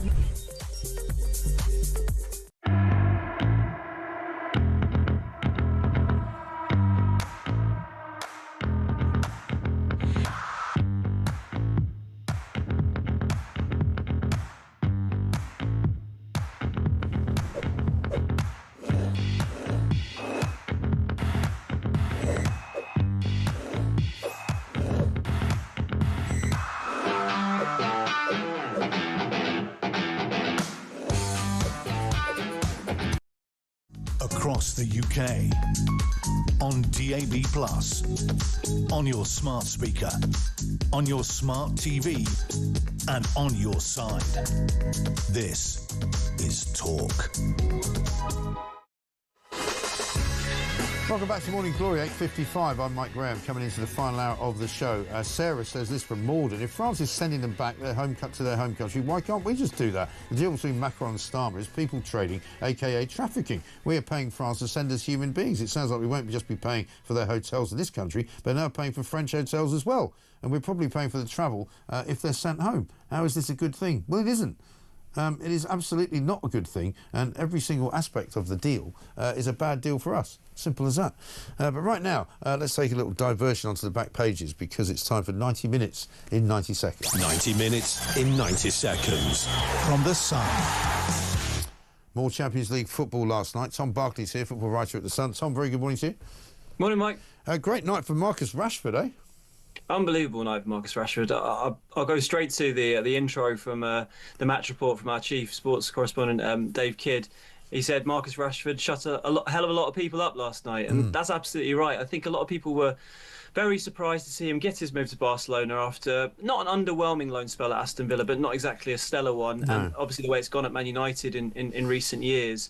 But he's come in and he was the difference maker against a very motivated Newcastle last night, and scored two fantastic goals. One was an Alan Shearer type header, and the other one was an absolute lethal blast from the edge, sort of around the edge of the box, showing what a gifted player he is, and in front of Thomas Tuchel, who, to be honest, had already put his faith in Rashford in the last few England games since taking over, which in itself felt a little controversial given Rashford's form. But last night he showed what he's all about, and it would probably be a bit of a penny for Man United fans' thoughts, because I guess one swallow doesn't make a summer. He needs to have a few more performances like this, but given how badly it's gone under Ruben Amorim, who decided to bomb him out, they must be wondering, did we stick with the right man here? And he must be feeling much happier as well. It's his first goal in the Champions League for nearly 4 years, and his first goals for Barcelona. So what a time to make them.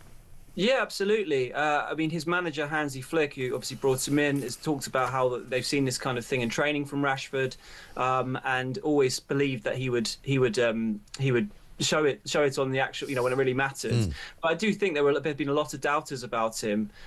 So for him to score these not just getting the goals, but the quality of the goals really, really would have helped. And it was interesting hearing him speak afterwards. He talked about how excited he is to be at Barcelona, but how motivated he is. And I think that's been some of the sort of question about Rashford in the last few years, is how much he's really, really wanted it. But he clearly is a motivated player. When he's at the top of his game, he's a really good player, and that's really good news for England as well. Totally. And Manchester City won 2-0 against Napoli as well. Good night for them. It was a strange night in the sense that it was there was an early red card for the Italian defender Giovanni Di Lorenzo, which kiboshed Kevin De Bruyne's return to Man City. It's come off after 5 minutes later in the middle of the first half. It was a bit of a shame for him. But the main talking point from the game was Erling Haaland once again scored a really clever header actually to take himself to 50 goals in the Champions League in just 49 games. That's 11 games quicker than the previous record holder, which was Ruud van Nistelrooy, someone who we obviously know very well from the other side of Manchester.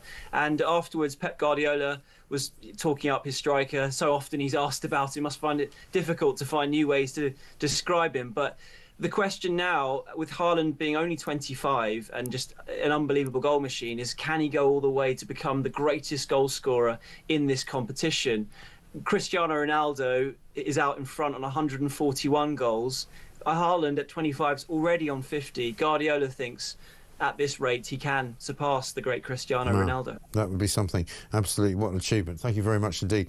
Tom Barkley, football writer of The Sun. Cheers. Thanks very much. That was 90 minutes in 90 seconds. 90 minutes in 90 seconds. From The Sun. Morning, Mike. Martin from County Durham says, sending these illegals back to France and then France sending some more back to Britain feels like the magic roundabout has been reborn. Yeah, I know. And it's all being run by Zebedee and Florence.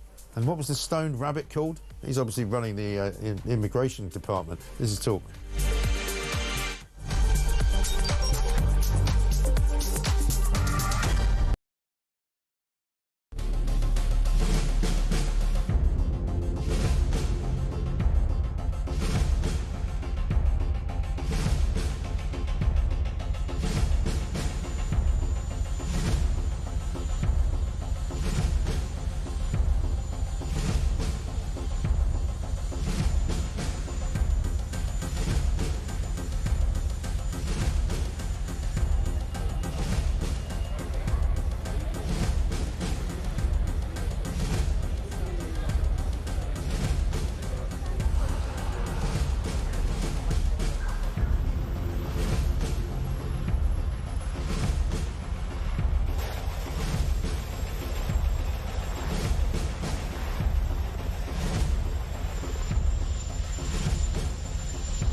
Majesty, Melania and I are deeply grateful to you and Queen Camilla for your extraordinary graciousness. And to William and Kate, thank you so much. It's been so great being with you today. Thank you very much. Appreciate it. It's a singular privilege to be the first American president welcomed here.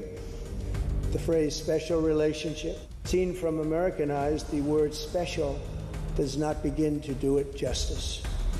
We're joined by history and fate, and by love and language. Thank you. Thank you very much. It's a great honor to be with you.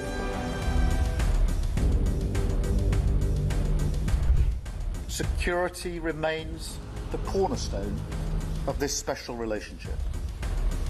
We have the deepest, most advanced defense relationship in the world. As I said last night, the bond between our countries is like no other anywhere in the world. The United States and the United Kingdom have done more good on this planet than any two nations in human history.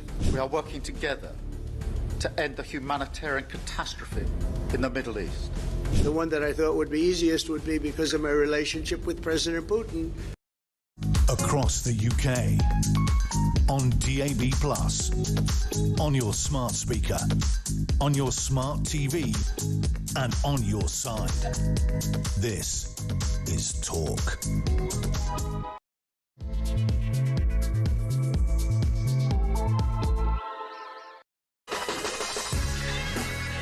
Welcome back to Morning Glory. Coming up to 3 minutes past 9. I'm Mike Graham with you all the way through, of course, until 10 o'clock. Alex Phillips will be here in for the Friday version of Julie Hartley-Brewer's show. 10 till 1, of course. Lots going on this weekend. Keir Starmer waking up this morning probably thinking, it didn't go too badly, Donald Trump came over. He didn't roast me.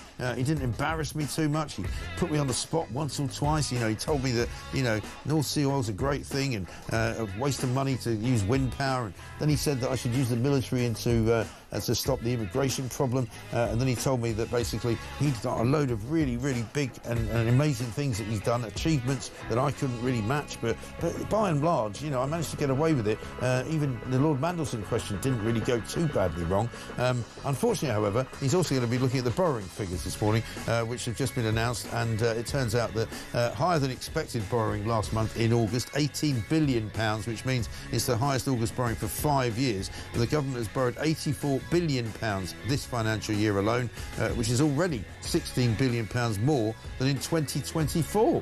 Let's get a voice note from Malcolm. Morning, Mike. This is Malcolm from Oxford. London School of Economics voted the top university in the country. This is not the same university that our Chancellor's gone to. I think it is. Should never be top then, should it? Cheers then, Mike. Keep up the good work. Bye. No problem, Malcolm. You better feed that dog before it takes your arm off, I think. Let's have a listen to Rachel Reeves. Well, I'm an economist. I studied economics. I got a master's in economics from the London School of Economics, and I worked as an economist at the Bank of England. Yeah, I think you should ask for your money back, to be honest, Rachel, because, to be honest, nobody really believes anything you say anymore. We've got loads to do this morning. 0344 499 1000, including Ed Davey, the leader of the Lib Dems, who went to see Piers Morgan this week and refused 10 times to say that he thought women can't have a penis. Absolutely ridiculous. Also, we're going to be taking a look at Corbyn's new party, which appears to be in complete disarray. Him and Zara Sultana appear to have fallen out.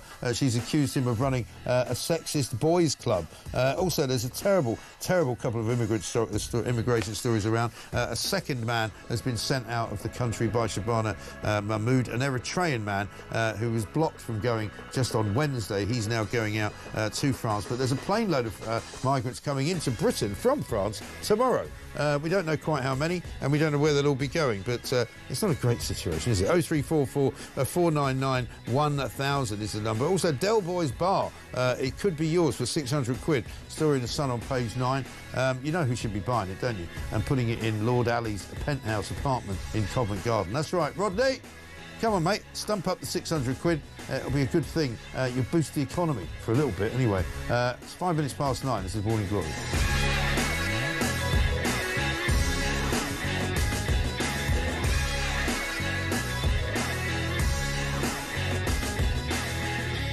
Time to say a very good morning to Kate Ferguson, political editor of The Sun on Sunday. Kate, hello. Hello, thanks for having me. Not at all. It's a very busy old week, isn't it? I mean, I don't know what plans you've got for the weekend, but Donald Trump came and went. You know, he showed the full force of the American nation, didn't he? I mean, somebody said yesterday as he took off from Marine One out of Chequers, you know, it's quite amazing to watch the American kind of presidential cavalcade moving around, because it really is like nothing else on earth.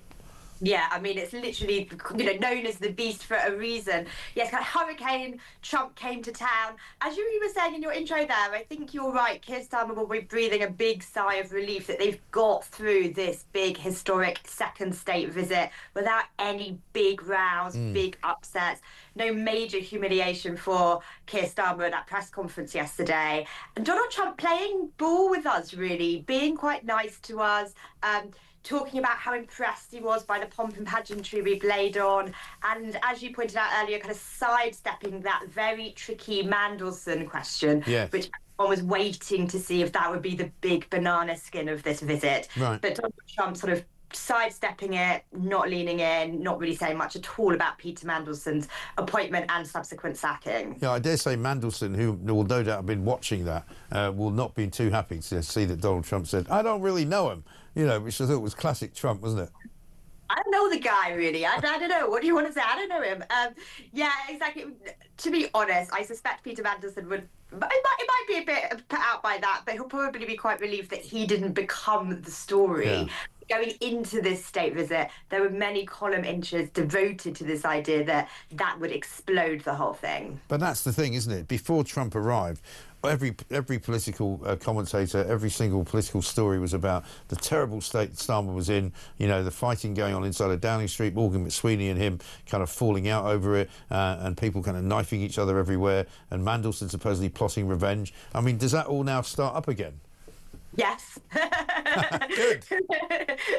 In short order, yes, it does. I mean, look, Donald Trump was always going to get rid of that off the headlines. It was all going to be about his visit. The other big political issue at the moment is obviously the UK is heading into that recognition of the state of Palestine. Right.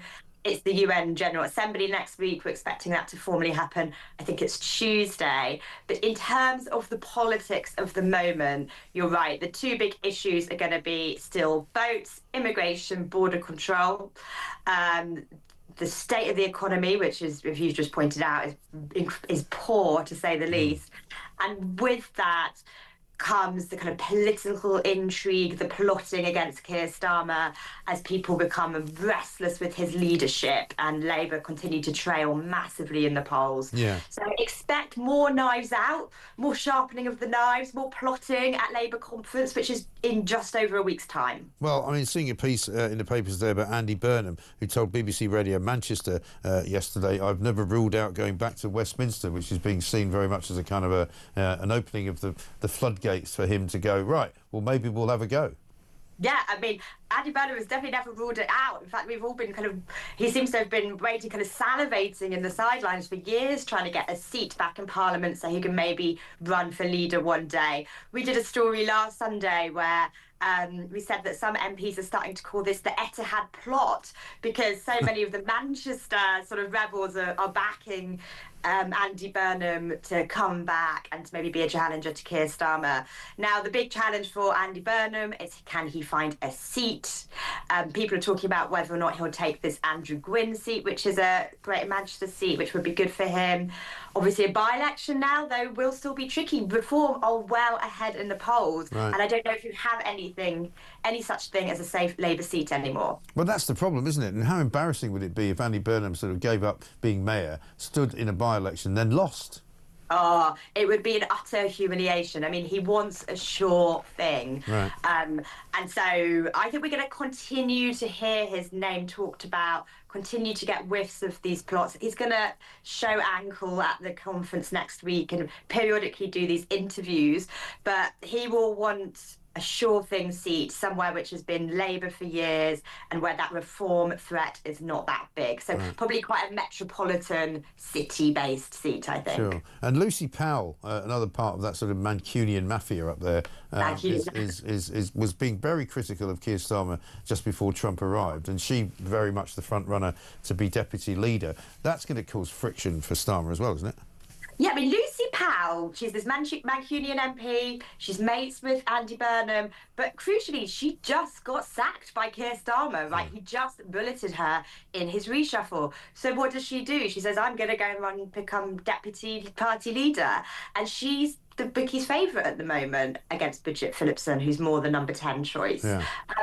And she's definitely painting herself as an oppositional figure, giving interviews saying, well, I told Keir Starmer his welfare benefit cuts wouldn't work and he just didn't listen to me. So trying to carve herself out as this figurehead for what they call the soft left in Labour. And so far it seems to be working for her. But if she ends up being Keir Starmer's deputy leader, it's going to be a pretty awkward relationship because she's no fan of his. No, she certainly isn't. Let's listen to what Peter Kyle had to say this morning. He's business secretary now. He was on BBC Breakfast. He was asked about Trump's comments on using the military.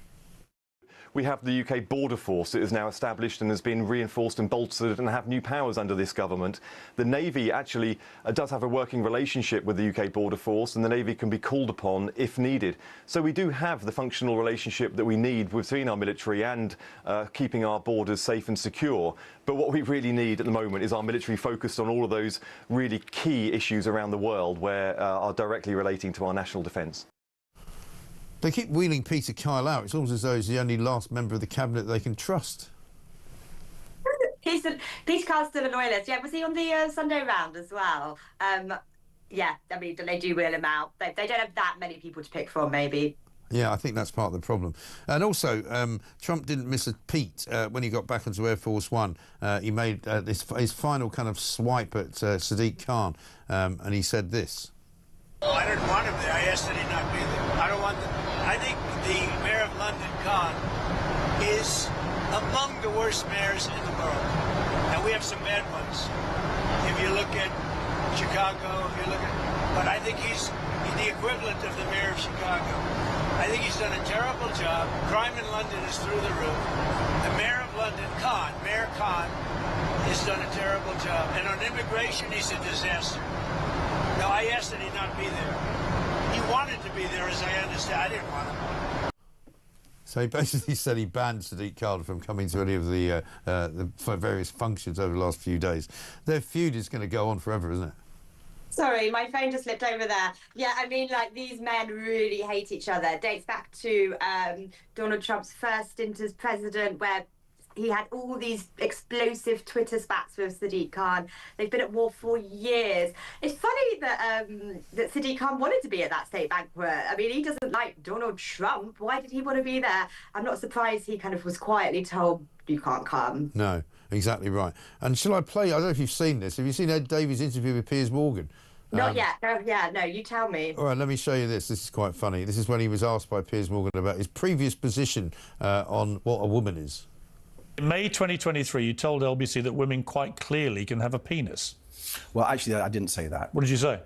I was responding to a question. And what I actually said was that the vast majority of people identify with the same gender they had at birth. But there are a few who don't. For the record, do you believe women can have a penis? For over 20 years, we've had a Gender Recognition Act which has said that people who want to change their gender can do so. But do you believe that women can have a penis? I've explained that I think the vast majority of people have the same gender. Not people, women. But can women have a penis? So what I'm saying is... Well, can they or not? Listen, I'm answering Why are you my squirming? question. I'm not squirming at all. But I don't think I don't believe that any women can have a penis.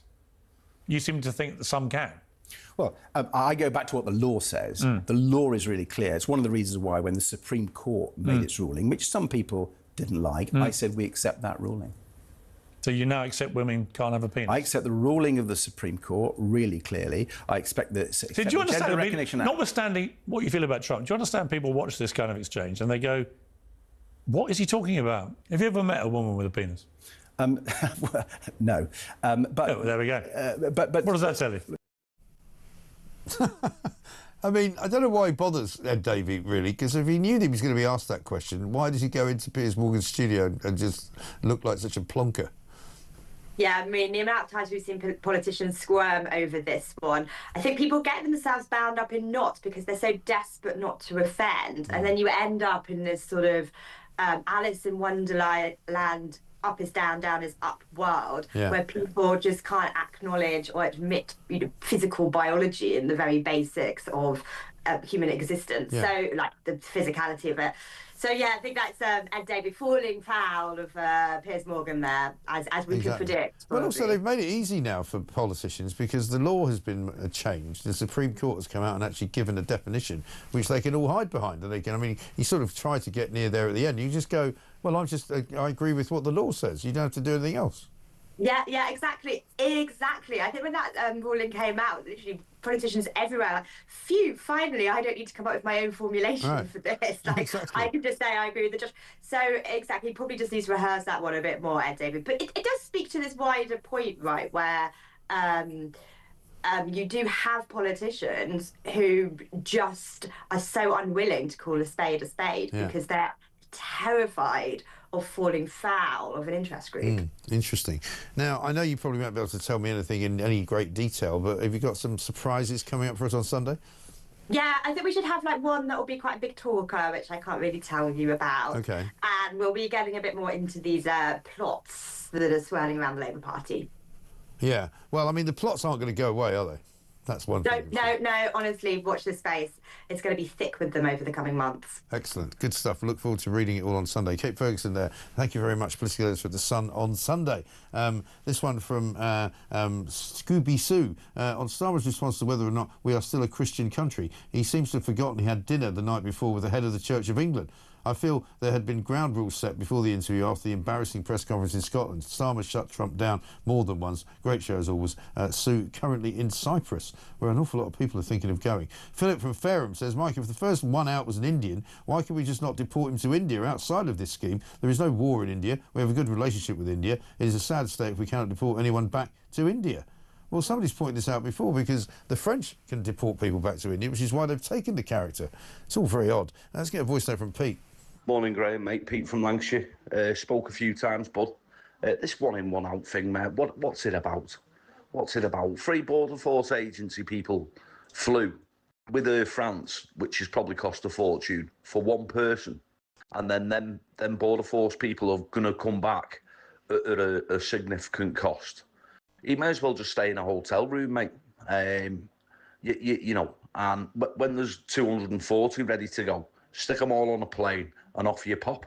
It's just ridiculous, mate, isn't it? They haven't got a clue, mate. Absolutely haven't got a clue. Anyway, take care, mate. Bye. Pete, thanks very much indeed. Yeah, it's absolutely insane, isn't it? I was talking to somebody this morning going, I quite fancy a trip to Paris for the weekend. She just pitch up at the old Air France desk and go, have you got any standby tickets going? Because I know you've got a load of block bookings that maybe aren't being fulfilled. So I'll tell you what, I'll give you 50 quid for a seat. And I don't even need to be accompanied by anyone from the Border Force either. So I can stretch out over about 3 of them. I mean, it's worth a try, isn't it? Everybody else seems to be getting holidays for free. Free hotel, free flights. You know, I have to pay when I go away. It's 20 minutes past 9.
there's been a mass immigration. A lot of it is from the Middle East, a lot from Muslim countries, where children there in schools are being educated not just to hate Israel, not just to demonize Israel, but Jews.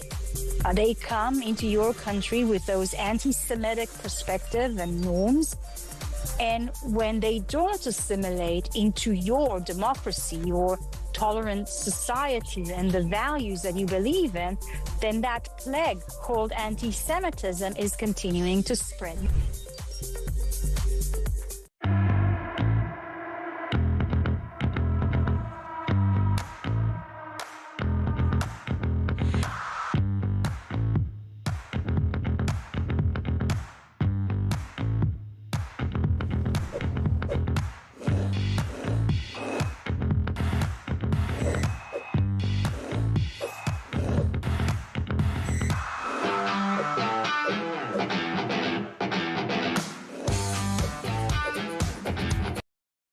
Across the UK, on DAB+, on your smart speaker, on your smart TV, and on your side. This is Talk. Welcome back to Morning Glory, 23 minutes past 9. This from Liam, who says, this government should do a remake of the 1987 comedy film Planes, Trains and Automobiles, but with Starmer and Mahmood as the hapless pair. Call it Planes, Trucks and Landing Craft, because this country is a bloody joke. That would be great, actually, wouldn't it? Remake it, but instead of, what's his name, Steve Martin, and what's his name, John Candy, they want to have Keir Starmer and Shabana Mahmood trying to get from one part of the world to another. Be hilarious. Let's get a voice note from Kitty. Good morning, Mike and team. Kitty from Kent here. So I just wanted to point out the obvious, which is it might be 2 out and then, what, about 53,000 in under this government, plus their families, so probably about 300,000 in. But I did hear, and I'm not sure if I'm telling you what you've already said, but when they go to France, the two of them, but if any more do go, the British taxpayer still has to pay for the hotel and the accommodation out there under the brilliant deal that the brilliant Starmer did. So when the people do rise up in en masse and in silent, polite protest, they get called far right and violent. What is the next step? Because this government is goading the people of this country, and I can only think it's deliberate, and that is a very, very dangerous place for all of us. Have a lovely, lovely day. Happy weekend. Kitty, thank you very much indeed. Yes, I mean, there's no question that we would be paying, and we will be paying for the upkeep of these migrants as they go back into France and they are held in hotels there until they get deported back to wherever they came from. And Lecromp says this, it's obvious the scam is that the French will only take immigrants from countries the French have return agreements with. Starmer's taking us for idiots again. Well, so far we know the first guy that went was from India. France has an agreement to send people back to India, so that's where he's going. The Eritrean, I'm not so sure. I don't know whether the Eritrean guy who's going back today will have, I don't know if France has got an agreement with Eritrea. If they have, that would be good, because obviously Eritrea is one of the busiest countries from whence people come to this country from. Let's talk now though to Robert Bates, Research Director at Centre for Migration Control. He might be able to help us with some of this stuff. Robert, very good morning to you. Morning, Mike. Thanks for having me. I mean, this deal with the French is about as bad a deal as anybody could have made up. You know, we get to pay to send people to them, we get to pay for them when they get to Paris, and we get to pay presumably for them to be shipped out of Paris to back to wherever they're going. We also then get to pay for the people coming in tomorrow on another plane, so we buy their tickets too, and then we put them up presumably in a hotel. Yeah, I think that's absolutely right. It's been really reassuring listening to the common sense of your viewers. Everyone can see that this is a bad deal for Britain, and in large part for the reasons you've just set out there. This idea that sort of it's a swapsy type situation is actually not really how it's materialising, because as we're seeing now, France is removing those individuals from its own country. And of course, those that we get in their place are actually going to be long-term economic costs, because they're more likely to be sort of that refugee status that have a very low economic activity rate, often frequently claim benefits as soon as they arrive and get given that status in the UK. And therefore what we will see is this that welfare bill, that foreign national welfare bill, continue to balloon as a result of this. And then, of course, although the Labour Party have said they're looking to clamp down on family reunions, there is obviously still an element that will come into play later down the road as well. And we know why this isn't going to work. We've already seen it in a couple of the cases. We've seen it because the Labour Party have done none of the hard work when it comes to the legal obstacle to actually prevent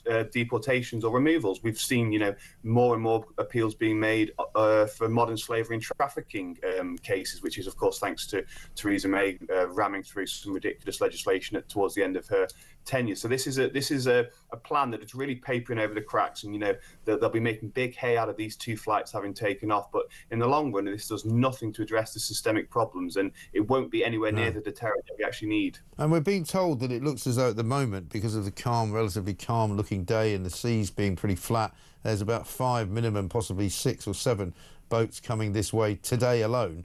So if the Labour government are going to tell us that this one in, one out scheme is in any way a deterrent, it clearly isn't, because there's a lot more people coming today. Well, exactly. I think we've seen about 5,300 come across since the deal was announced. We have got more coming across. There have been a few quiet days in recent weeks, but that again is because of the weather and as we hit this autumn period. But there are still going to be a large number of red days where we will see surges of people coming across. And I think, unfortunately, the situation now is so ridiculously inept, and I'm really worried that the Labour Party are actually going to think that they've achieved some kind of victory with this, and that therefore the issue is just going to go away. I think as we are starting to hear the problems and the sort of the anger amongst the British public is not something that's going to be easily abated at this point. And this is really what Trump was getting at when he talks about how illegal migration does destroy countries from within, because it is a huge injustice. It's something that costs us a lot of money, but it also has, security risks and crime and associated implications there. And it is also just sort of festering of that social contract. And, people are seeing $5 billion being spent every single year on people that are broken into our country. It really, really does sort of destroy that trust that is needed between politicians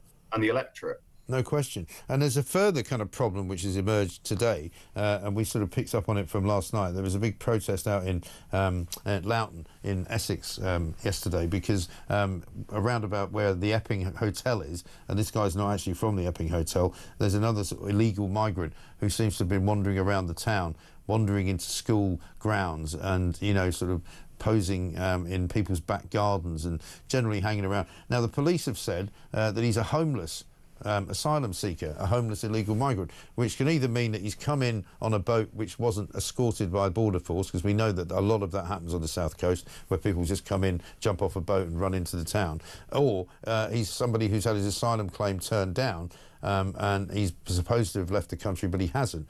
And people are telling me more and more, in woods, certainly around Epping Forest, there are tented sort of, villages growing up with people living in them who are clearly illegal migrants, just living rough. I think that's a really important point, and this is the problem that we do have when we don't put these individuals in detained facilities with fences around them, and they are just allowed to wander around the community. In the last few years, we've seen tens of thousands of people just disappear from the Home Office. It's sort of a remit. The Home Office doesn't know where they've gone. It doesn't know if they've left the country or if they have just disappeared into the woods. I think there's also a really important point to make here. There's some great research by the Women's Safety Initiative, which found that there's about 1,100 schools that are within walking distance of an illegal migrant hotel, and this is something that really now the public are attuned to it. The public have recognised it's a real risk, and these cases I think are going to just keep happening because there is a public recognition that this is a huge problem. And I don't think until the Labour Party starts to properly invest in detention facilities and just says full stop, hotels, HMOs, they're an awful idea. The Conservatives embarked on this. We're going to end it, and we're going to actually massively create Nightingale detention facilities on the huge scale needed. We're going to continue seeing these problems for the next few years. Yeah, indeed. And yet, I mean, another case today up in Epping, where a young Somalian man, 24-year-old, has actually come out and said that he wants to thank Keir Starmer from the bottom of his heart because he's now been granted permission to stay in this country, right? And what he says is that he's from Somalia originally. He came here on a small boat, and he's now been granted leave to stay in this country. And he says, I'm leaving the hotel in a couple of weeks' time, and I'm moving to Bradford. Now, presumably that means he's moving to Bradford because he's been provided with accommodation in Bradford, not in a hotel, but probably in a house or in a flat. Yeah, so what will have happened there is he'll have managed to find some friend or family member living up in Bradford, and has then been able to claim that he's sort of got a a connection to that area. And I think that's so open to abuse, that, isn't it? Massively so, massively so. You know, if you go and take a selfie with yourself outside Bradford railway station, and you can probably make a claim that you've got a connection to the place. But I think that the actual problem here as well is, of course, many of these communities have ended up with hotels against their will, against the wishes of the local council. But once those individuals in those hotels get their asylum applications approved, which happens far more than it should be, they then have a very strong claim to put an onus on the council to care for them long term as well, because they've got a connection to that area. So it's something where you think, oh, if the hotel shut down, you know, that's us liberated of this problem. But actually what we will see again, as the Labour Party starts to try and speed up the processing of these applications, is that those individuals end up sort of being put in temporary accommodation, or accommodation that should really be solely, exclusively used for British people, you know, homeless Brits, families that are sort of on the breadline and struggling a little bit. But that isn't going to be what happens, unfortunately. I think we're going to see increasing tension in that temporary accommodation sector going forward. Yeah, absolutely right. Robert, good to talk to you. Robert Bates, Research Director at the Centre for Migration Control. The problem has not gone away. If anything, it's getting worse. So this one-in, one-out scheme is actually attracting more people to the country, more people coming today on boats, more people coming in by a legal route on a plane tomorrow. So what on earth did they think they were doing? This from Leo in Manchester. He says, Mike, my wife and I have always wanted to go to Paris but can't afford it. My plan is to go down to Kent without our passports and walk up a quiet beach and declare ourselves illegals, but happy to participate in the one-in, one-out scheme and volunteer to be flown to Paris, where the UK government will pay for our hotel. Happy days. Well, you might well say that. Graham has got a voice note. Morning, Mike. Graham here from Birmingham. We've sent one person back on the plane to France.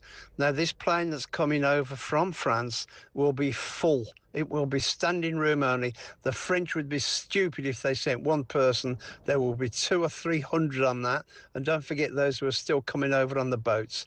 Absolute madness. It is insane, isn't it? Completely and utterly insane. Why doesn't Bridget Macron just supply a blood sample to an independent doctor, says Dee in Tunbridge Wells? That would give definitive proof of gender. Photos won't. Absolutely right. Very weird thing to do. 9:33.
Across the UK, on DAB+, on your smart speaker, on your smart TV, and on your side.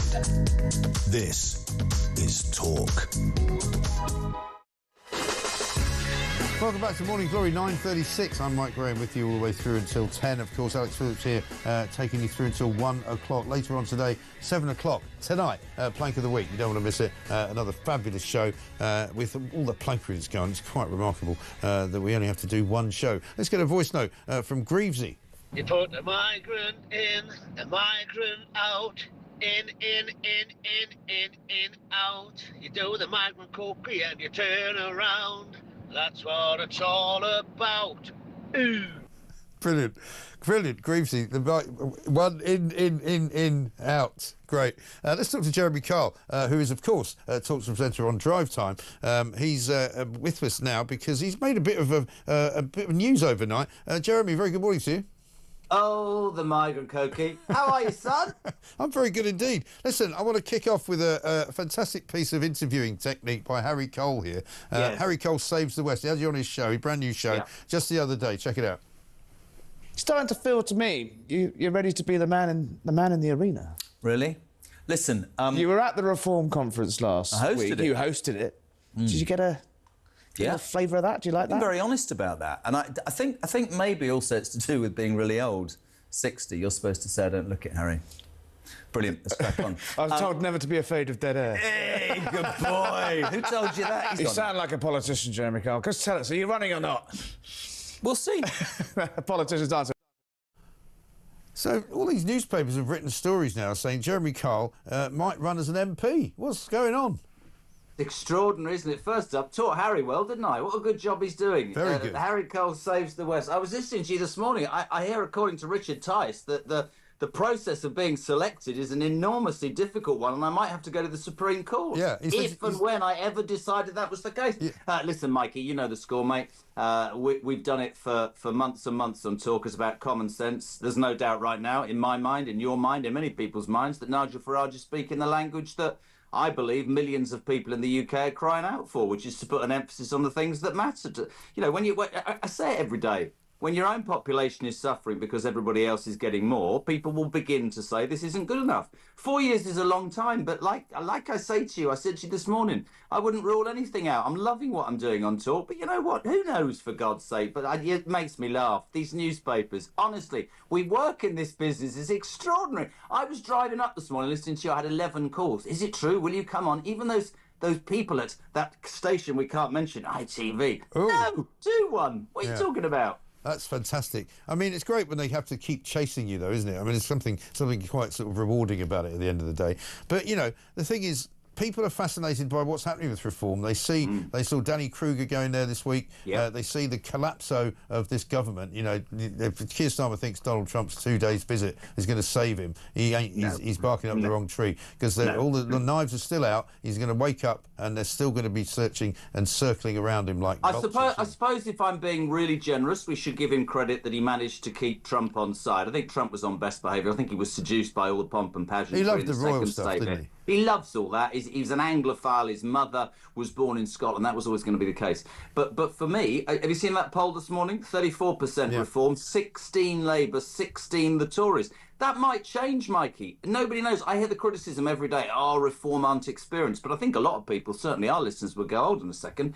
Uniparty rubbish has gone on for years and we don't seem to be getting it. I was listening to you about, this migrant thing, one in, one out. Yeah. You've got Donald Trump saying, I've turned 373,000 last year across 3 months into virtually zero. And Trump's, as Starmer sitting there going, one's leaving. I love your thing about however many more are coming in tomorrow and we're paying for the seats and they can go back whenever. So for me right now and for us at Talk and everything, they're just speaking the right language. Who knows? Look, I'm 60, for God's sake. I do actually genuinely care about our country and our society for my many, many children, Michael. Well, I was going to say, I mean, there's a legacy that has to be carried on by your many, many children, and you want I've seen all the memes this morning. The lie detector says the Prime Minister's not telling the truth. You can say, honestly, it makes you laugh, doesn't it? Well, I mean, you don't need a lie detector for him. You need a truth detector because, he tells Or just common lies. sense. Or just common sense.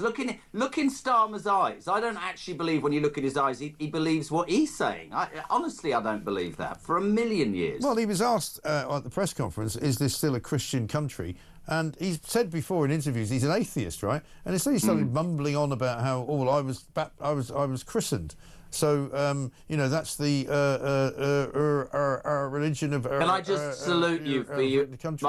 My favourite part of there's many parts of Morning Glory I love, is when John Rentakill, as they call him, comes on and tries to defend Starmer, and in the end, this morning, he just went, yeah, you're right, it's rubbish, to be fair. Yeah. I just, you know, the thing about Starmer is when you're on the back foot, when everything goes against you, I mean, yes, OK, the Trump thing went OK.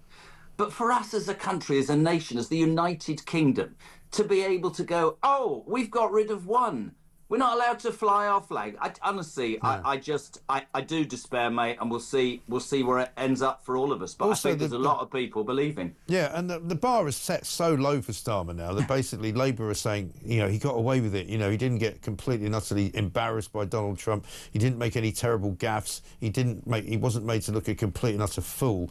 That's now the bar for Keir Starmer. If he can get through the day without getting kind of, personally completely just ground into the dust and beaten into a pulp, that's a good day for Labour. But you know, like you, for me, as a Brit, as somebody who's proud of this country, that's the best we can do. Yeah. Our Prime Minister gets through the day unbeaten up or unbruised by Donald Trump. What about us being on the front foot? I mean, that story today that you were doing with Isabel about the fire station and the flag. It's become. I mean, I've driven up to Surrey today, and there are flags everywhere. This isn't some.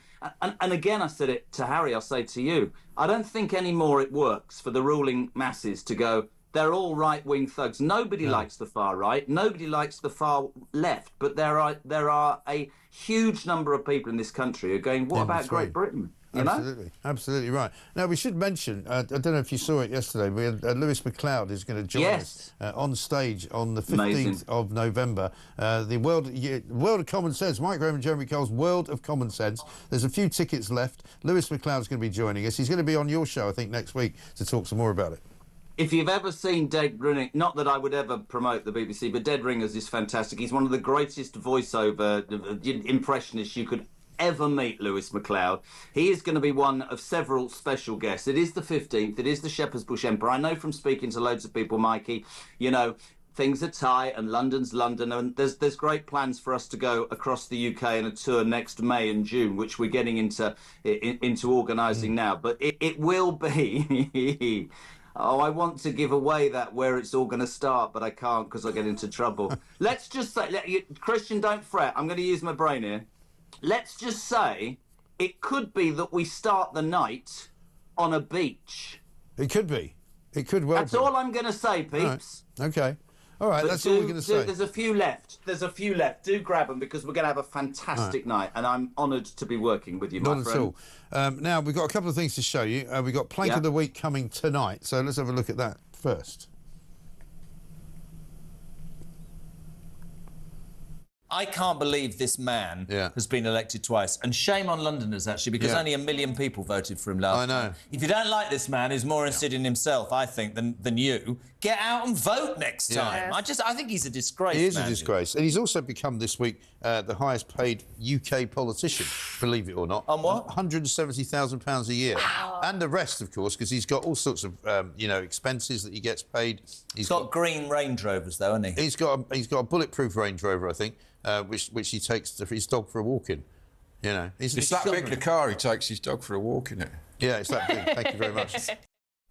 Very good. Sadiq Khan, of course, the man in question there. But also, there was an incident which I don't mind reporting to the great viewers and listeners of this show. I've no idea what's coming. It was just before we were filming Planks, and you were trying to get your jacket. Have a look at this. Jeremy, what's going on? Well, Alex is doing an interview with American television, and my shirt and jacket are in there. I need to get the iron and get in there. We're supposed to be on camera, and I don't know what to go and crawl on. No, because the door will come in, won't it? Michael. Mike, we've got a problem. Hey? What? My shirt and jacket are in there. She's doing an American TV. She's on Newsmax. And I can't get underneath to get... And if we open the door, that's going to show. Yeah, no, she's right. To duck the chairs at the door. I've got one on my shirt. You can't have an unironed shirt on plank of the Join me after the break. We'll be right back. Two things, right? Just two things about that. One, Ash has never used an iron in his life, anybody who knows him. But secondly, I think it raises that whole debate about women in men's spaces and men in women's spaces. It's you know, true. what is she doing in our dressing room, MG? It's no good. And I mean, eventually you did manage to get your jacket in the end, but you had to wait for it to finish, didn't you? I did. I had to wait for her to finish, and then I had to get her out. I had to get the iron out. We sorted out Ash. But Plank of the Week, great tonight, 7 o'clock. You said it yourself. There's so much plankery. It's just like the easiest show in the world to do because you just line up every single week and go, there's a million things we could talk about. So that's on at 7. So that will be fun. And, yeah, watch this space for the rest of it. But on a note for the 15th of November, I promise you, it is going to be... It'll be a laugh that night. I promise you, a laugh. It'll be great. It'll be fantastic. Can't wait. Jeremy, good to see you back on Monday with Drive Time, of course. Jeremy Kyle, talk presenter, and possibly future Reform MP. You never know. We'll see. We'll be back after this.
There's been a mass immigration. A lot of it is from the Middle East, a lot from Muslim countries, where children there in schools are being educated not just to hate Israel, not just to demonize Israel, but Jews.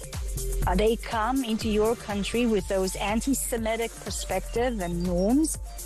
And when they don't assimilate into your democracy, your tolerant society and the values that you believe in, then that plague called anti-Semitism is continuing to spread.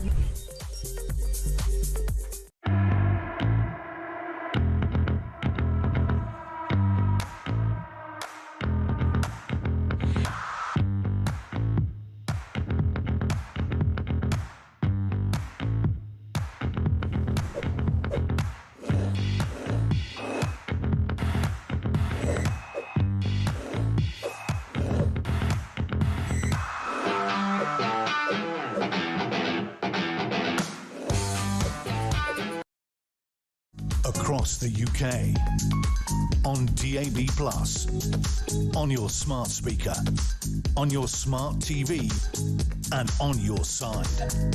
This is Talk.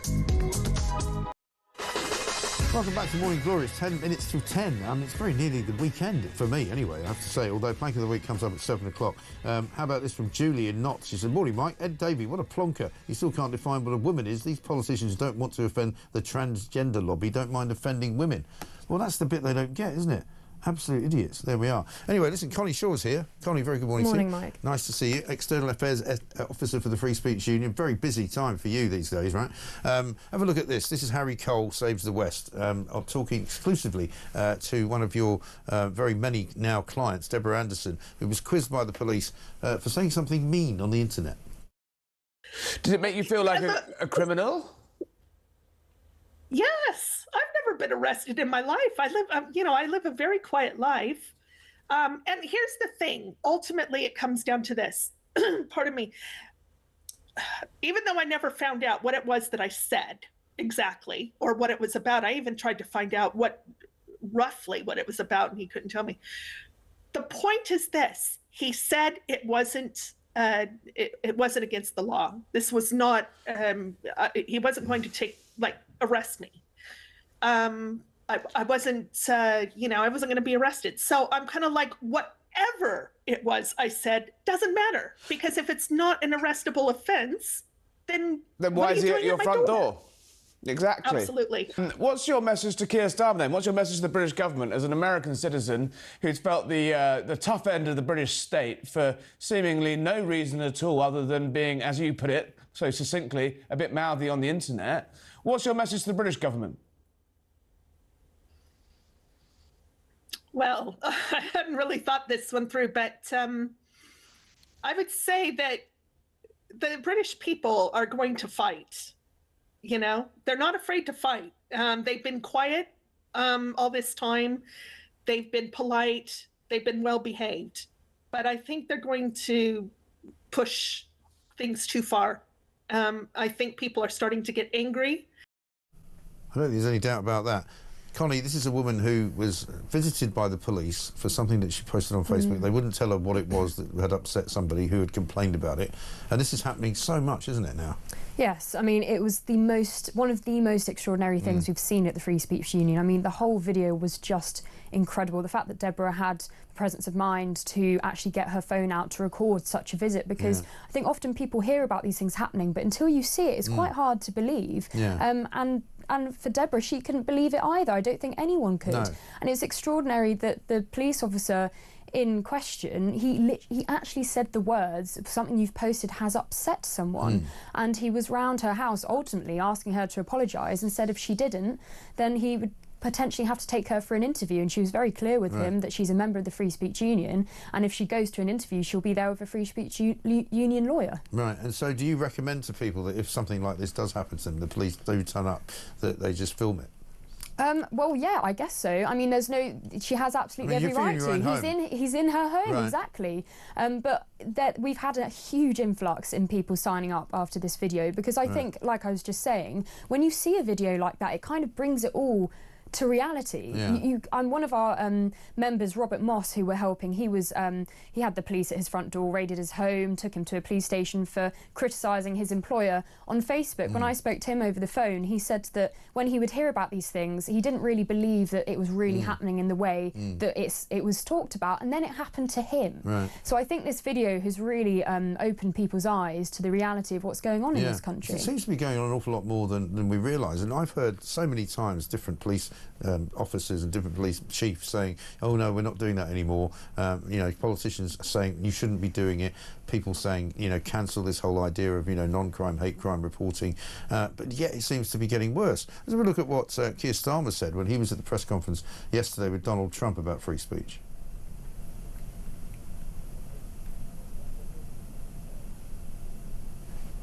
I'm all for free speech.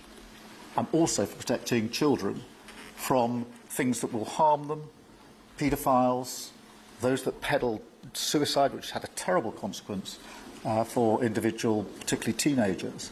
And so that's the balance we strike. But we have had freedom of speech in this country for a very long time, and we will always protect it.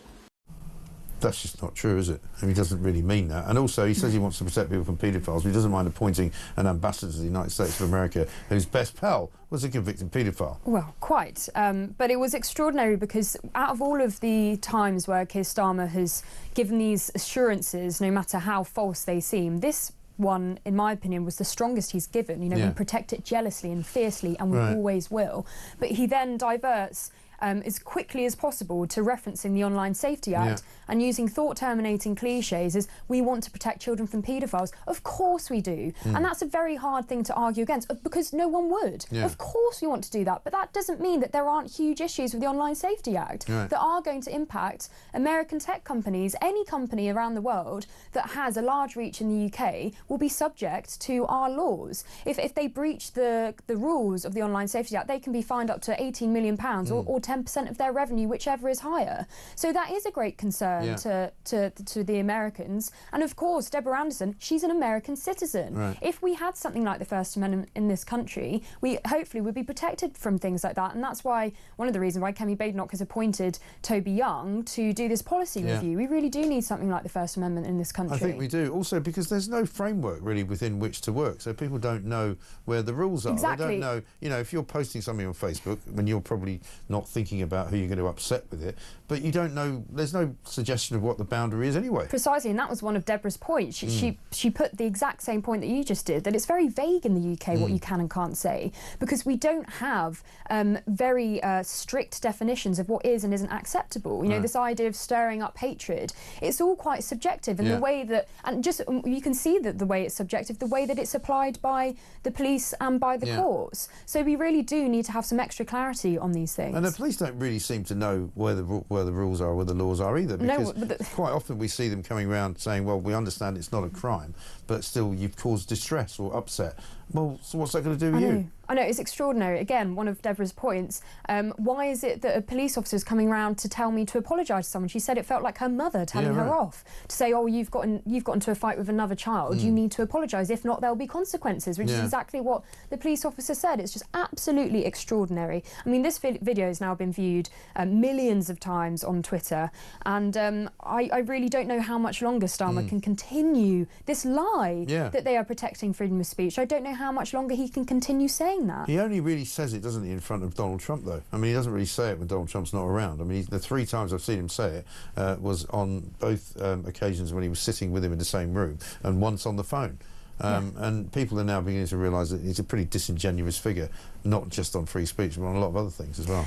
Well, yes, I mean, the conference yesterday in the press, it actually went very smoothly, I would say, for both Keir Starmer and Donald Trump. I think there was some sort of acceptance that they said we don't always agree on all things, but there was skirting around the Mandelson topic. There wasn't much pushback on the free speech issue, so it didn't come up that much. But that doesn't mean that it's not constantly in the background, that everyone is now thinking about this. I don't think it's going to go away anytime soon, because I think there are several American politicians who are going to keep pushing, you know, in the opposite direction. Let's get a quick voice note from Joanne on Keir Starmer. Morning, Mike. Joanne from Norfolk. So, I can't believe it. It looks like the state visit has magically got rid of the Mandelson problem. Yet again, Teflon Starmer gets away with it. I mean, what's it going to take to get rid of this man?